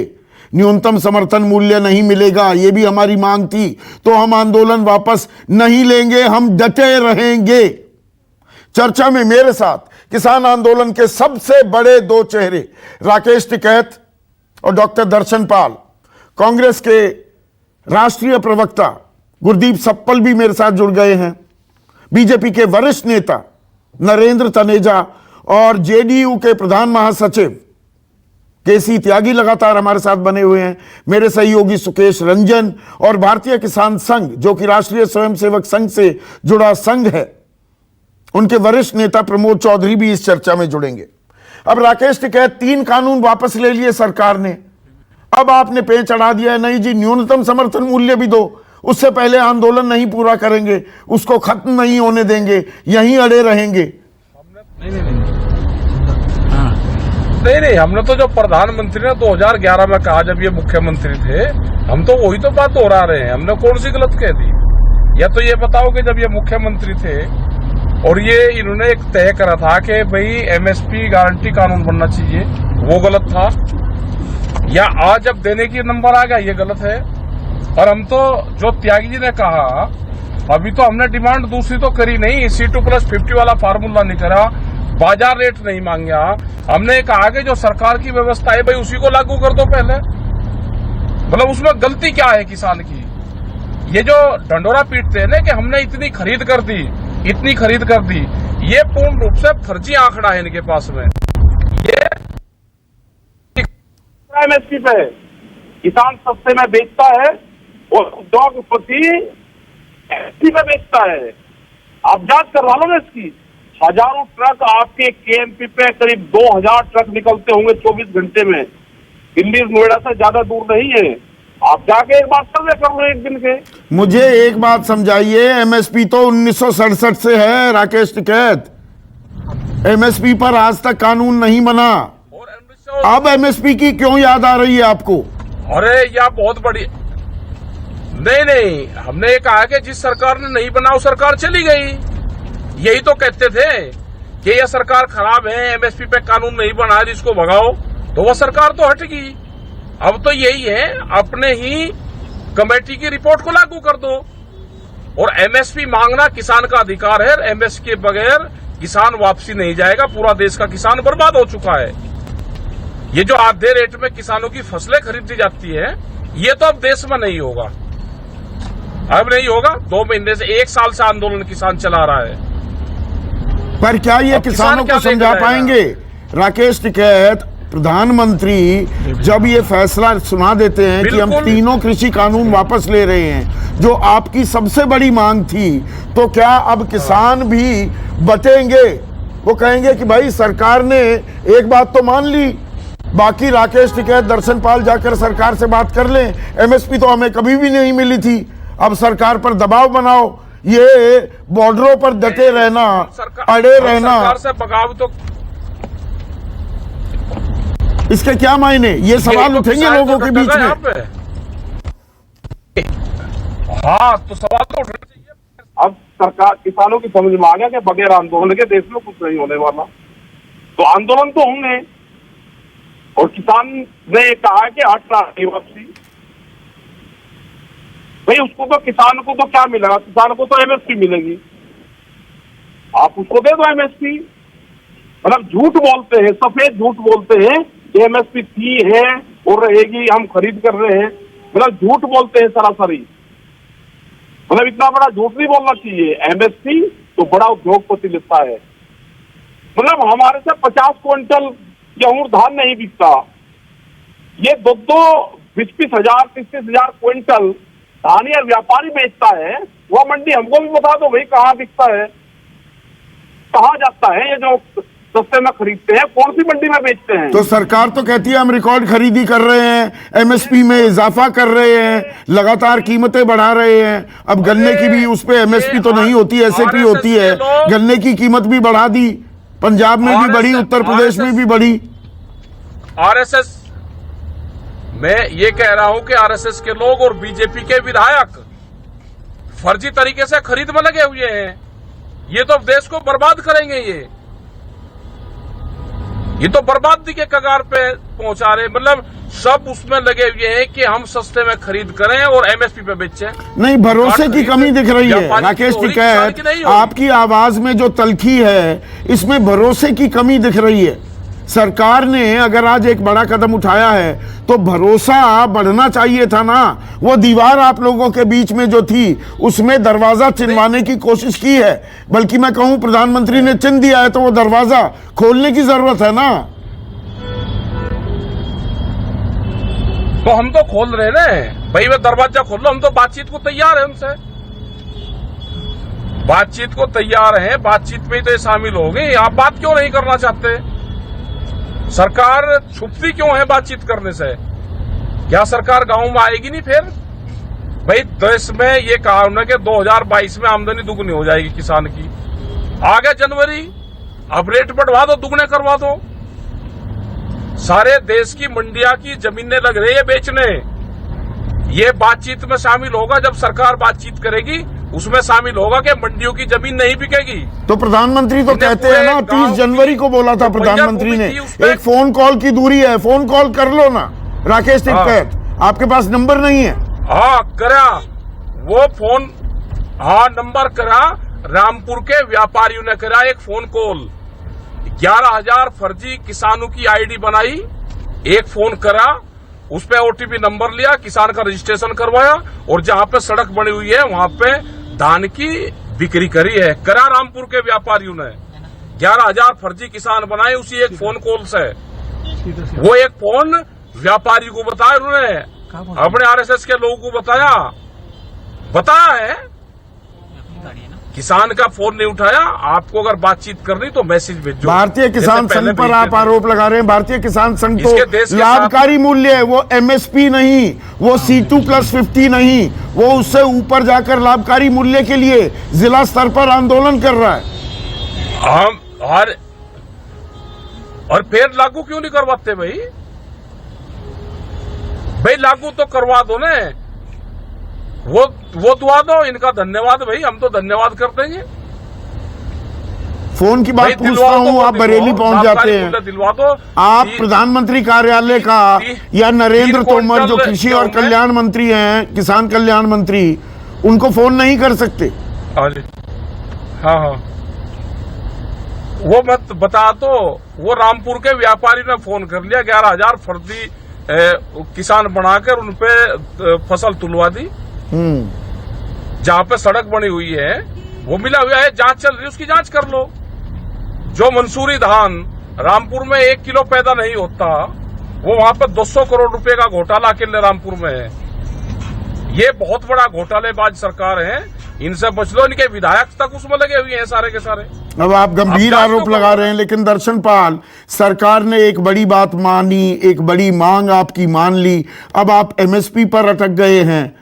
आंदोलन में क्या एक बड़ा तबका कहेगा सरकार ने बात मान तो ली? क्या आंदोलन कमजोर भी हो सकता है? आप तो कह रहे हैं नहीं, आंदोलन खत्म नहीं करेंगे। संदीप जी, मैं ये कहना चाहता हूं कि आंदोलन, जब ये कोरोना लॉकडाउन में 3 ऑर्डिनेंस आए थे, उससे पहले आपको याद होगा कि दिल्ली में हमने बहुत बड़े बड़े पब्लिक गैदरिंग की थी और उसका सेंट्रल थीम था कर्जा मुक्ति और पूरा दाम। उसको लेकर एक देशव्यापी आंदोलन चल रहा था। अभी कर्जा मुक्ति पूरा दाम के लिए हमारा डिमांड था कि मिनिमम सपोर्ट प्राइस जो है उसको इम्प्लीमेंट किया जाए। आपने ही अभी अंकड़ा बताया कि किसानों की मिनिमम सपोर्ट प्राइस के ऊपर नहीं बिकने से फसल जो है उतना घाटा पड़ा है। तो कैलकुलेशन तो ये हुई है कि किसानों को जो कर्ज हुआ है पूरा, जब से एमएसपी वो मिला है, अगर उनको एमएसपी की कैलकुलेशन के ऊपर मिलता वो उनके प्रोडक्ट्स के ऊपर, तो जितना कर्ज है उससे ज़्यादा ऑलरेडी गवर्नमेंट की तरफ किसानों का पैसा है, नंबर 1।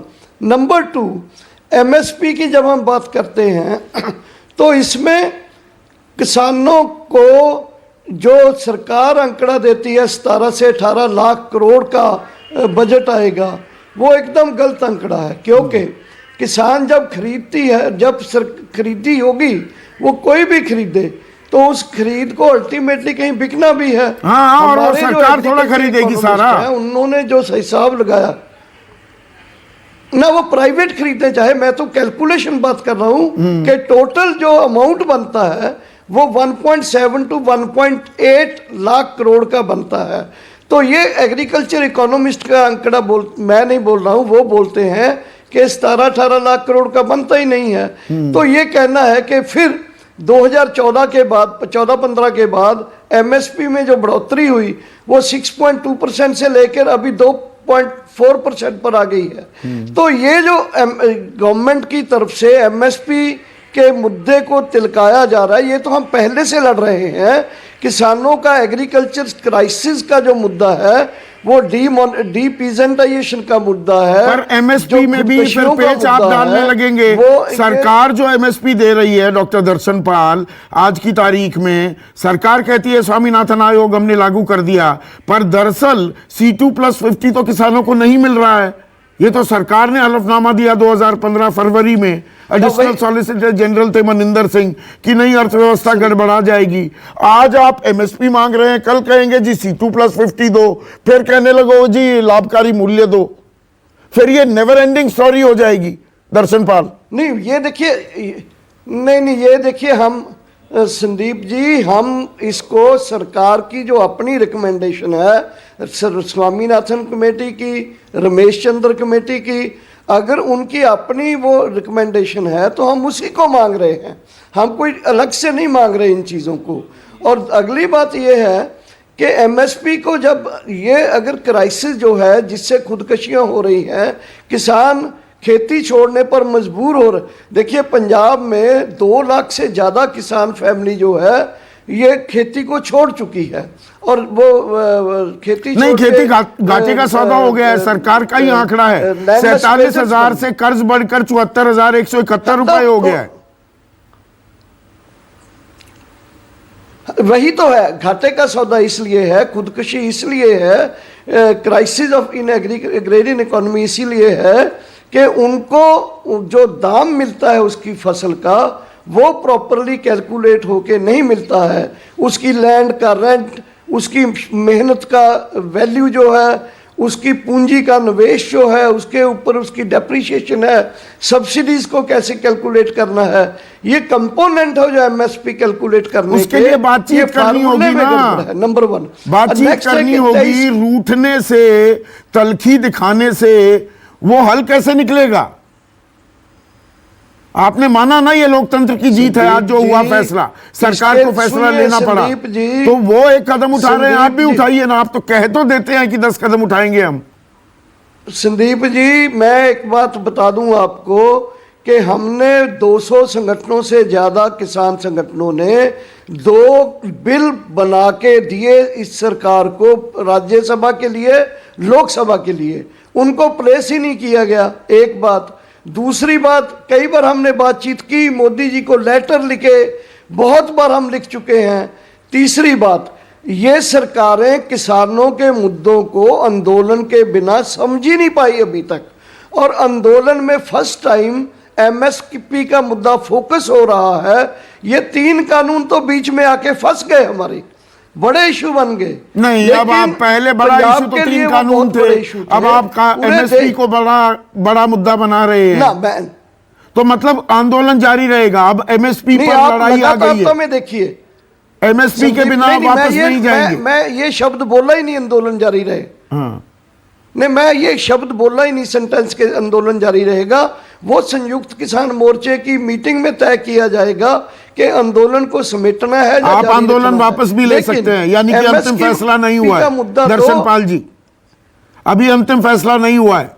आप आंदोलन वापस भी ले सकते हैं। जिस दिन शीतकालीन सत्र में तीनों कृषि कानून निरस्त हो जाएंगे तो यह भी हो सकता है कि आप आंदोलन वापस ले लें और बातचीत के जरिए एमएसपी पर दबाव बनाए सरकार पर। यह कह रहे हैं आप? नहीं, हमारा तो ये है डिमांड पहले से। नहीं, आप ही कह रहे थे पार्लियामेंट सेशन आ रहा है, उस पार्लियामेंट सेशन में सरकार ये एमएसपी के लिए भी एक लीगल गारंटी का प्रस्ताव ले आए। हम बल्कि इतना हमारे उससे पहले और भी चीजें हैं। नहीं, पहले एमएसपी पर ही बात रखते हैं ना नरेंद्र तनेजा। और मैं आपको पूरा वक्त देने वाला हूं क्योंकि बीजेपी की तरफ से और आरोप आपकी सरकार पर लग रहे हैं। जो ये सवाल उठ रहा है अब एमएसपी का, जब सरकार ने दिल इतना बड़ा करके दिखाया, ऐसी नेक नियति दिखाई है प्रधानमंत्री ने, और प्रधानमंत्री ने ही ये मांग उठाई थी गुजरात के मुख्यमंत्री होते हुए कि एमएसपी को वैधानिक दर्जा दिया जाए जब वो अध्यक्ष थे working group on consumer affairs के। तो इसमें दिक्कत क्या है? जब तीनों कानून वापस ले लिए सरकार ने तो एमएसपी को कानूनी जामा पहनाने में दिक्कत क्या है? ये तो एक प्रशासनिक आदेश है ना। आप तो देश के जाने माने अर्थशास्त्री हैं, इस वर्किंग को आप मुझसे बेहतर जानते हैं। संदीप जी, देखिए अभी जो आज सारा जिक्र हुआ है, सारी चर्चा जो है वो 3 कानूनों को लेकर की थी। वो बहुत बड़ा फैसला था। अब फैसला हुआ, पूरे देश में प्रधानमंत्री को लोग धन्यवाद दे रहे हैं, बधाई दे रहे हैं। राकेश टिकैत जी पूरे सम्मान के साथ, मैं उनको उत्साह को समझ सकता हूं, अति उत्साहित हैं, अच्छी बात है ना। वो काफी संघर्ष कर रहे थे, उनका उत्साह मुझे समझ में आता है। लेकिन बड़े गंभीर आरोप उन्होंने लगा दिए, बहुत गंभीर आरोप, बिना किसी एविडेंस के, एक नेशनल चैनल पे, प्राइम टाइम पे। वो मुझे लगता है उनको थोड़ा संयम रखना चाहिए। उत्साह अच्छी चीज होती है लेकिन संयम होना चाहिए। बहुत गंभीर आरोप बिना एविडेंस के। इनके कद का आदमी, अच्छे नेता हैं, अच्छी इन्होंने नाम कमाया है। थोड़ा ये शब्द जो बोलते हैं, आरोप लगाते हैं, अगर गंभीरता से लगाएंगे, कोई वो बात हो तो थोड़ा सोचना चाहिए। आज का जो समय है उनको उसकी नाजुकता को भी समझना चाहिए। मेरे ख्याल से इतने गंभीर आरोप इन्होंने लगाए हैं, मैं उन पर कोई चर्चा कमेंट भी नहीं करना चाहता हूं क्योंकि निराधार आरोप है। अति उत्साह में संयम बहुत जरूरी होता है। अच्छे नेता की पहचान, चाहे वो किसान का नेता हो, ये बहुत जरूरी होता है। संयम रखें और मैच्योरिटी दिखाएं, खासतौर से आज के दिन। और जो इनकी आरोप जिस तरह के लगाए हैं, मुझे लेकर के बड़ा डिसअपॉइंटमेंट हुआ है। उनके पिताजी अगर जहां से होंगे उनको दुख होगा। तो मुझे ऐसा लगता है थोड़ा संयम रखिए। आपका सम्मान हम करते हैं लेकिन थोड़ा समझ। एमएसपी की बात हुई, अगर वो लोकतांत्रिक संगठन है ये जो आंदोलन कर रहे हैं किसानों के, तो मेरे ख्याल से वहां तो आज तो भी रिपील हो रहे की बात हुई है। प्रधानमंत्री ने कहा है कहीं पे ये फैसला लेंगे उसके बाद ही तो होगा ना। नहीं, प्रधानमंत्री प्रभावी बनाने की बात कर रहे हैं, पर 10 साल पहले वैधानिक दर्जा देने की मांग खुद प्रधानमंत्री ने की थी जब गुजरात के मुख्यमंत्री नहीं थे। संदीप जी वो उस समय देश के प्रधानमंत्री नहीं थे, मुख्यमंत्री थे। रिपोर्टर लेके कुछ बात, वो गुजरात के मुख्यमंत्री थे, देश के नहीं थे। अध्यक्ष थे working group on consumer affairs. आज वो देश के प्रधानमंत्री हैं। अच्छा। जिस पद पे आप, जिस कुर्सी पे बैठते हैं, संविधान उसके हिसाब से आपको जिम्मेदारी देता है। मेरा मतलब है कि समस्या का हल बदल जाता है अगर आप मुख्यमंत्री हो और प्रधानमंत्री बन जाए तो। देखिए, आप एक ऑफिस में और इंडिविजुअल में फर्क होता है। आप मेरे से इस बात को ज्यादा जानते हैं। देश का प्रधानमंत्री और एक राज्य का मुख्यमंत्री, दोनों में नजरिए में जो सामने होराइजन दिखता है वो फर्क होता है। छोटी सी बात है, आपका हर दर्शक समझेगा। वो देश के प्रधानमंत्री है, उन्होंने इतना बड़ा फैसला लिया है, देश का हर किसान नहीं, मैं नरेंद्र तनेजा नेता से बात नहीं कर रहा हूं। नरेंद्र भाई, नरेंद्र तनेजा एक नेता से नहीं, नरेंद्र तनेजा एक अर्थशास्त्री से मैं ये सवाल पूछ रहा हूं। आपने चलिए कह दिया नजरिया बदल जाता है। मुझे एक चीज समझाइए, इस देश में कानून है ना, सुनिए तो मैं आप ही से पूरा वक्त दूंगा। मैं एमआरपी है, मैक्सिमम रिटेल प्राइस, इससे ऊपर के दाम पर आप नहीं बेच सकते। सब प्रोडक्ट्स पर यह कानून लागू होता है। यहां तो लड़ाई हो रही है न्यूनतम समर्थन मूल्य की, मिनिमम सपोर्ट प्राइस। और मिनिमम सपोर्ट प्राइस कि भाई एक सीमा लगा दो। आपकी सरकार कह रही है ना एमएसपी था, है, रहेगा, ठीक बात, तो वो रहेगा, पर उससे नीचे खरीदी हो रही है ना, उससे नीचे जो खरीदे उसके खिलाफ दंडात्मक कार्रवाई हो। इसमें कॉम्प्लिकेशन क्या है? नहीं, देखिए बात सुनिए, आज जो सारी बात है वो 3 बहुत बड़े कानून जिस पर देश में चर्चा हो रही थी उनको रिपील करने की बात हुई है। आगे प्रधानमंत्री ने भी कहा है और इस पर समिति बनाई जा रही है, एक्सपर्ट से बातचीत की जा रही है। सरकार ने ये कभी नहीं कहा, हमेशा कहा एमएसपी था, एमएसपी है, एमएसपी रहेगा। पर मिलता नहीं है। चर्चाएं होंगी नहीं, इस पे चर्चाएं होंगी, अंदर भी चर्चा होगी। नहीं, कानून लाते वक्त सरकार ने, आपके अध्यक्ष जेपी नड्डा ने, देश के कृषि और किसान कल्याण मंत्री नरेंद्र तोमर ने कहा, अरे भाई कानून इसलिए ला रहे हैं, एमएसपी, सिर्फ एमएसपी पर खरीदी क्यों करोगे, उससे ऊपर भी बाजार खोल देंगे, बाजार तय करेगा, आपको और ऊंचे दाम मिलेंगे। नीचे दाम की तो बात ही नहीं है ना, तो एक थ्रेशोल्ड लिमिट लगाने की तो बात है ना। सुनिए, देखिए अर्थशास्त्र, संदीप जी आप एक अच्छे कॉलेज से अर्थशास्त्र पढ़े हुए हैं। कानून एक चीज होती है, देखना है जो अल्टीमेटली जो इकोनॉमिक्स काम करती है वो डिमांड सप्लाई फंडामेंटल्स और इकोनॉमिक फंडामेंटल्स पे ही काम करती है। आप कितने कानून बना लीजिए।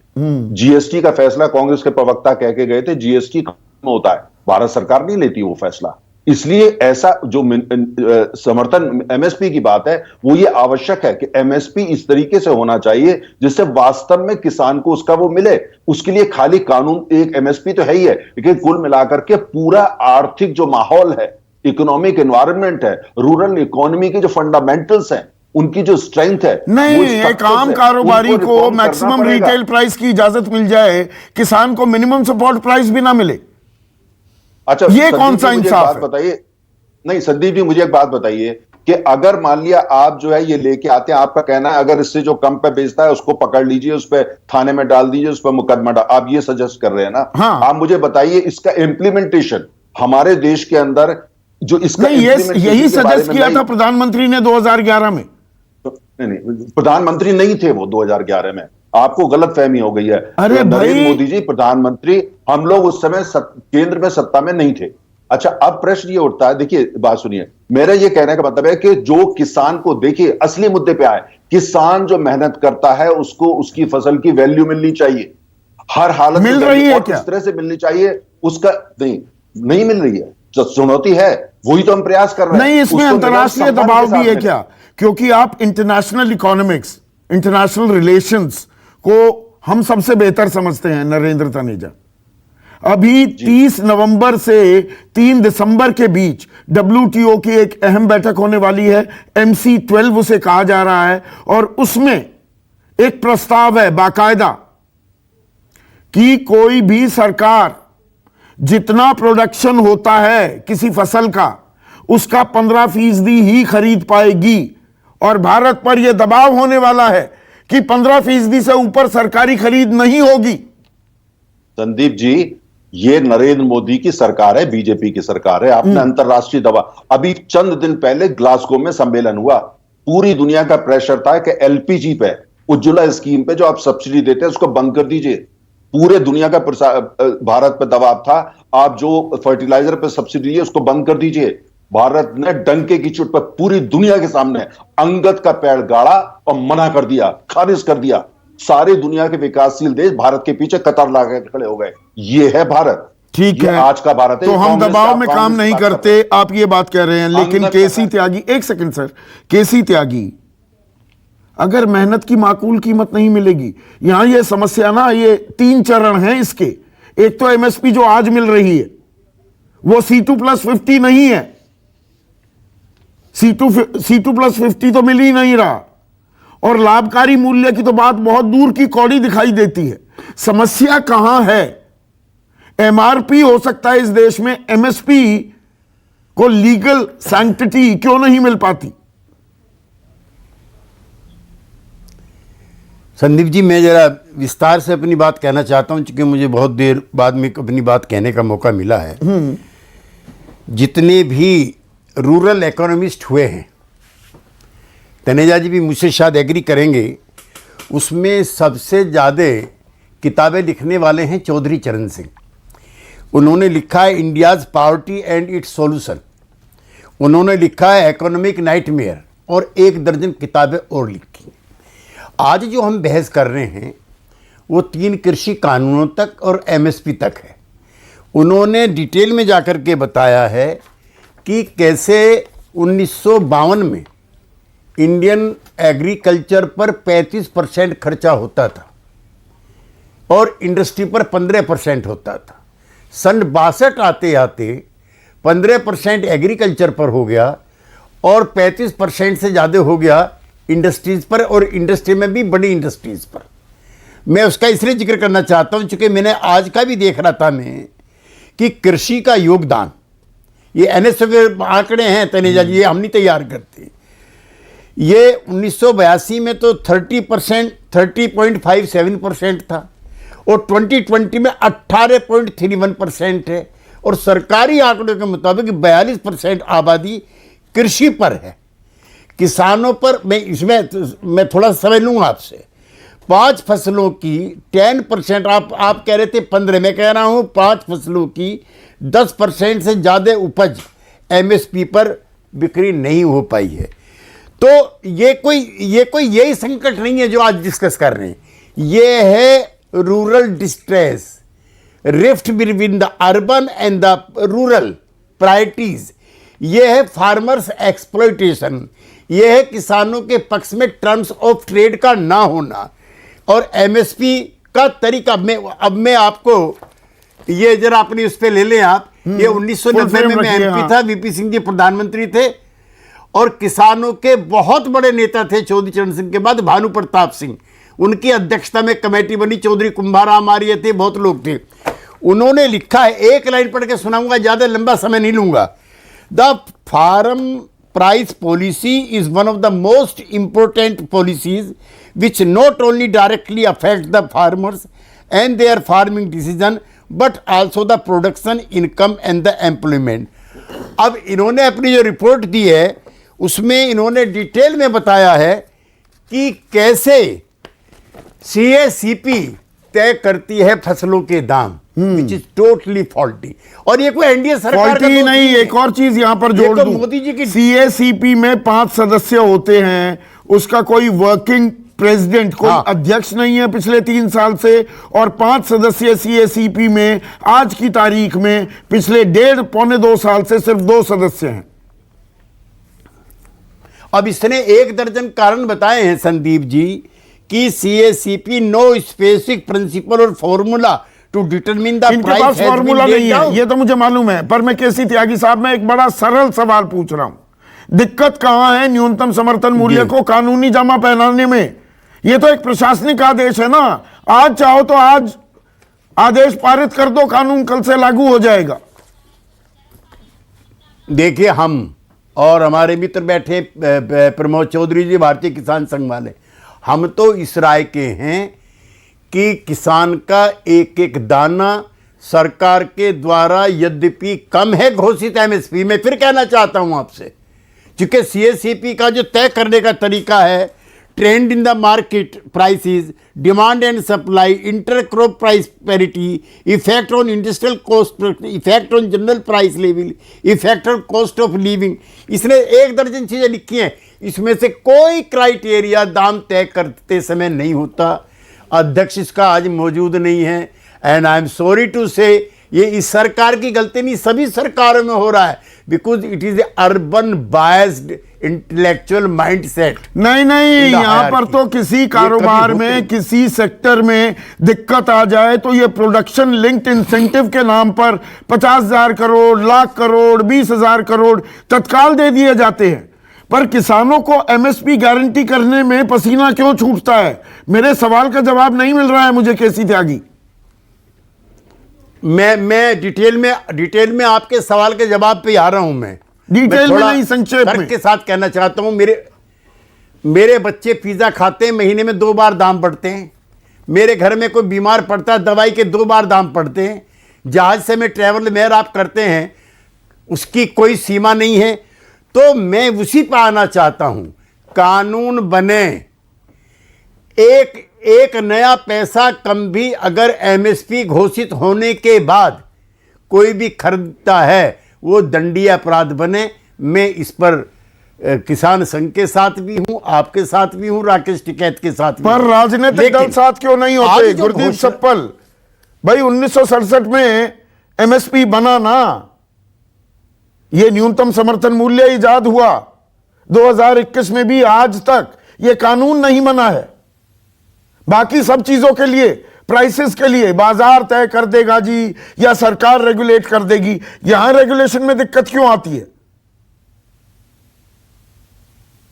आपने अच्छा किया 1967 से बात शुरू की, क्योंकि 1967 वो पीरियड है जब भारत में गेहूं भी यूएस से आता था, गेहूं भी, हमारे यहां कुछ नहीं होता था, तब एमएसपी दिया गया। लेकिन आज और उस बीच में क्या फर्क हुआ? इतने सालों के अंदर जो कृषि जगत के ऊपर ध्यान दिया गया, उसके चलते हुए आज भारत दूध का, दालों का, जूट का सबसे बड़ा प्रोड्यूसर है। आज भारत जो है चावल में, गेहूं में, गन्ने में, मूंगफली में, सब्जियों में, मसालों में, फलों में, कॉटन में दुनिया का दूसरे नंबर का प्रोड्यूसर है। ये अपने आप नहीं हुआ था, केवल एमएसपी एक इशू उस समय नहीं था। एमएसपी के मार्फत सहारा दिया गया, रिसर्च के मार्फत और बैंकों के मार्फत किसानों को सहारा दिया गया, रिसर्च की गई। 70 एग्रीकल्चर यूनिवर्सिटीज हैं देश में आज की तारीख में, 70 में से एक मोदी गवर्नमेंट ने बनाई है, जबकि यूपीए के टाइम में भी पिछले 28 यूनिवर्सिटीज बनी थी एग्रीकल्चर, 28। 65 आईसीएआर के इंस्टीट्यूट हैं, रिसर्च इंस्टीट्यूट, मोदी गवर्नमेंट ने एक बनाया है, एक।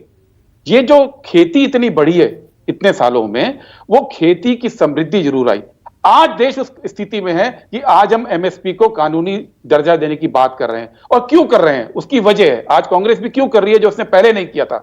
क्योंकि आज जब हम दुनिया में प्रोडक्शन में पहले और दूसरे नंबर पे हैं, जब आज हमारे भंडार भरे हुए हैं, तो किसानों को मदद देने का ये वक्त है। और वो भंडार भरे हुए हैं, इसको कैसे किया जाए ये सरकार को समझ में नहीं आ रहा है। जब मनमोहन सिंह जी की सरकार थी, उसका रास्ता निकाला गया। रास्ता क्या था? फूड सिक्योरिटी कानून लाया गया कि 2/3 आबादी को आप सस्ते में फूड दीजिए, एफसीआई के थ्रू प्रोक्योरमेंट कीजिए और किसानों को बेनिफिट दीजिए। वो तो ये सरकार भी दे रही है, 80 करोड़ लोगों को 5 किलो अनाज दे रही है ना, या मैं कहूं दे रही थी। एफसीआई कानून को, संदीप जी, एफसीआई कानून 2/3 लोगों के लिए था, उसको काट के इन्होंने 20% पर लेकर आए। और एफसीआई को खत्म करने के लिए शांता कुमार कमेटी बनाई 2015 में कि एफसीआई खत्म कर दिया जाए, उसकी फंडिंग बंद कर दी जाए। कर नहीं पाए, इस बीच में कोविड और वो सिफारिशें लागू नहीं हुई ना, मैंने पढ़ी है शांता कुमार कमेटी रिपोर्ट। नहीं हुई। आज की तारीख में अब समस्या क्या है? समस्या यह है कि पूरी दुनिया के अंदर खेती को आप बाकी बाजार के मुकाबले नहीं रखते हैं, क्योंकि खाना बुनियादी जरूरत है। हर व्यक्ति को खाना चाहिए, खाना सस्ता देना पड़ेगा। सस्ता खाना देंगे तो किसान को पूरा मूल्य नहीं मिलेगा, इसलिए पूरी दुनिया में सब्सिडी दी जाती है।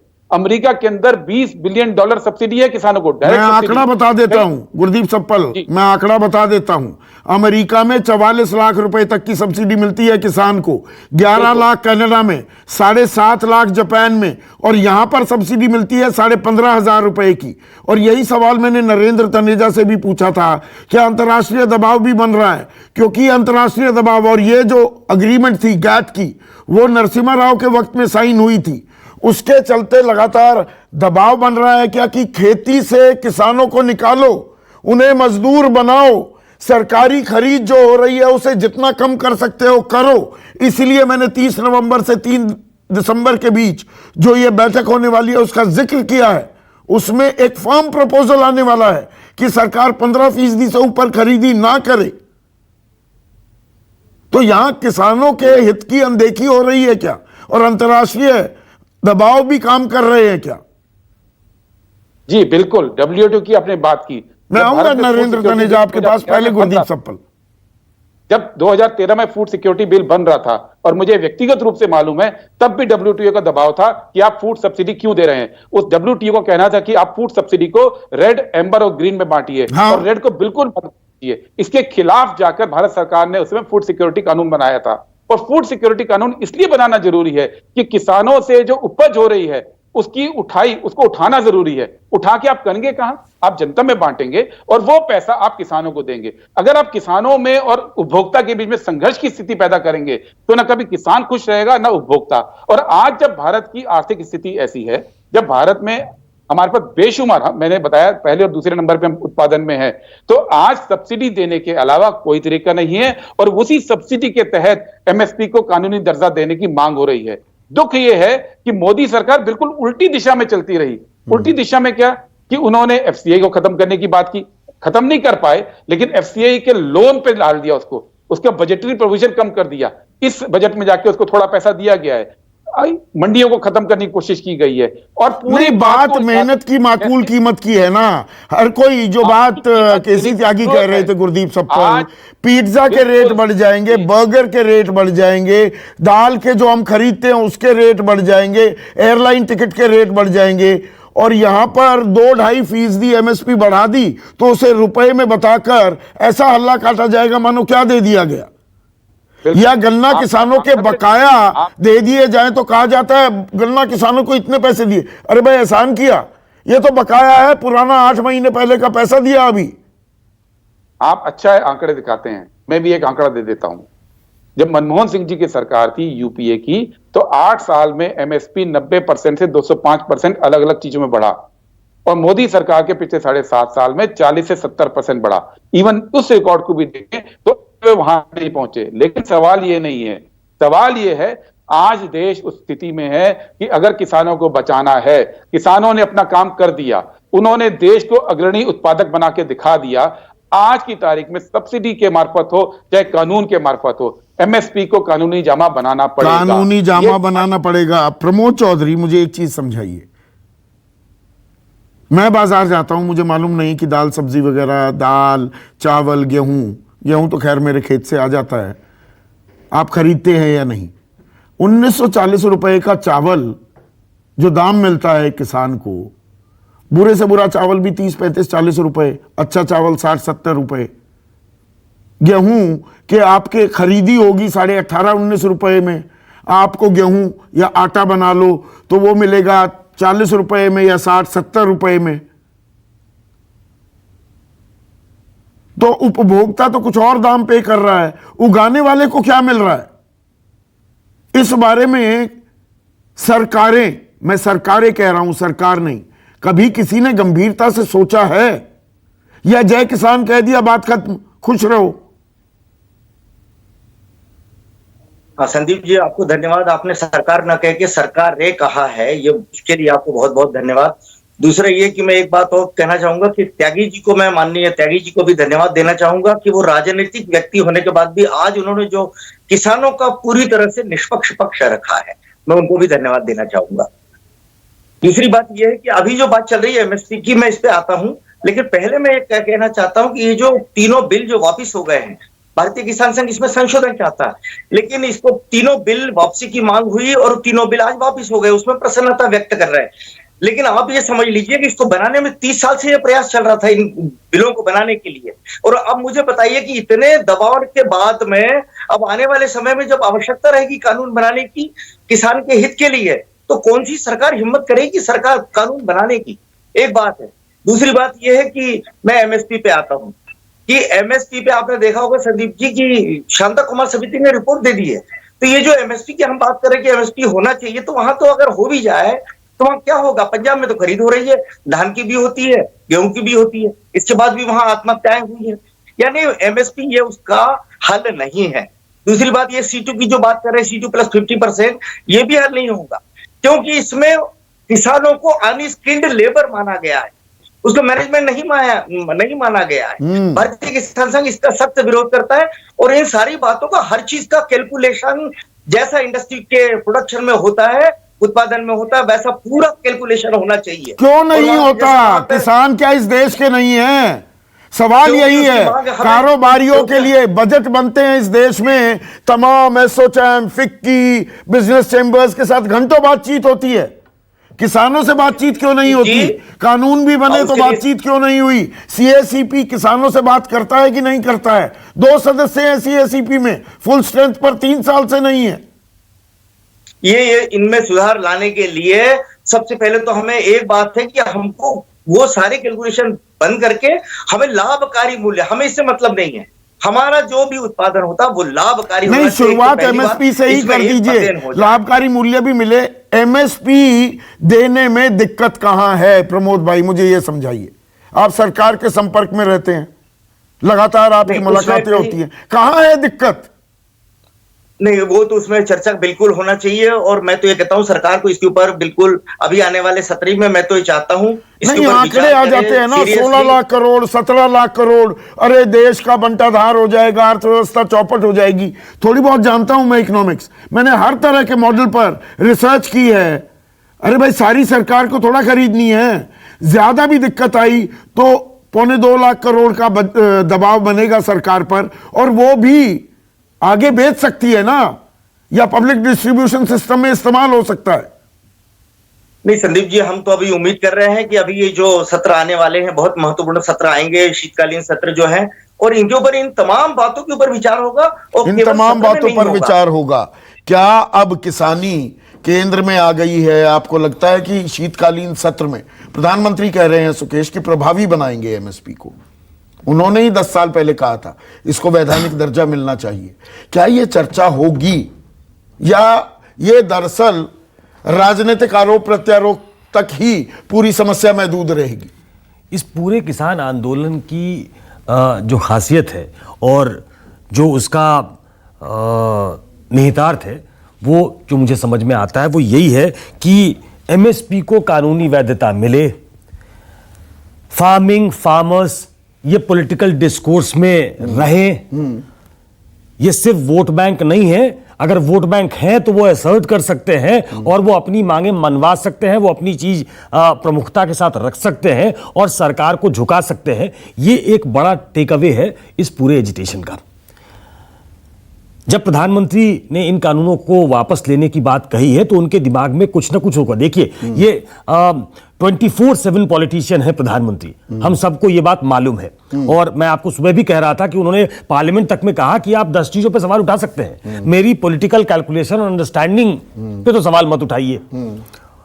मेज थपथपा के सब लोगों ने स्वागत किया था, क्योंकि जिस समय से वो राजनीति में उनका राष्ट्र मतलब केंद्र की राजनीति में प्रादुर्भाव हुआ है, वो एक तरीके से इनडिफेंसिबल बने हुए हैं। जब वो अपने लिए लड़ते हैं खासतौर पे, तब तो उनके दिमाग में कुछ ना कुछ ऐसा होगा कि एमएसपी पे क्या करना। ये अगर आसान फैसला होता तो 67 से आज तक जो कांग्रेस अभी बहुत चीख कर ये कह रही है कि इसको कर देना चाहिए, तो ये कांग्रेस ने कर देना था।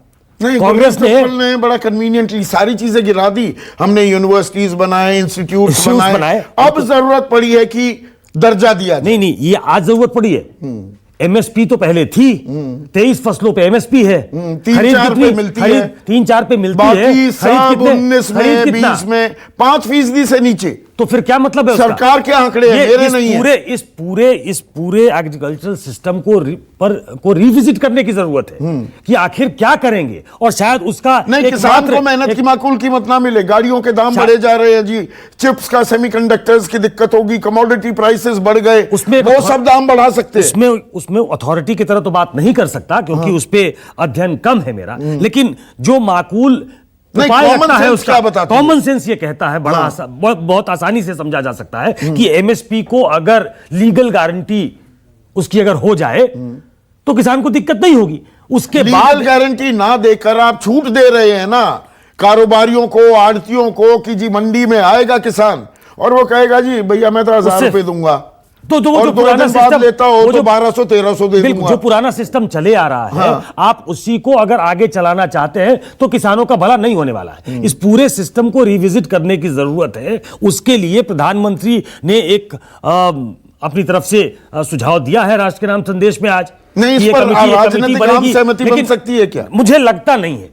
देखिए, ये मैंने सवेरे भी एक शब्द इस्तेमाल किया था कि जो ये पोस्ट रिपील पॉलिटिक्स है, ये पोस्ट रिपील पॉलिटिक्स हो रही है। हर कोई अपने हित साध रहा है, किसानों के हित कौन संबल की तरफ खड़ा रहा किसानों के साथ, वो हर दल अपने आप को दिखाने में लगा है कि दरअसल किसानों की बात तो हम उठा रहे हैं। जब आदमी विपक्ष में होता है तब उसकी भाषा कुछ और होती है। वही कहा ना नरेंद्र तनेजा ने कि वो उस टाइम मुख्यमंत्री थे, अब प्रधानमंत्री हैं, परिप्रेक्ष्य बदल जाता है। ये हकीकत है कि 11 में जो उन्होंने कहा था, आज वो मानने में जब वो पद पे है तो दिक्कत है।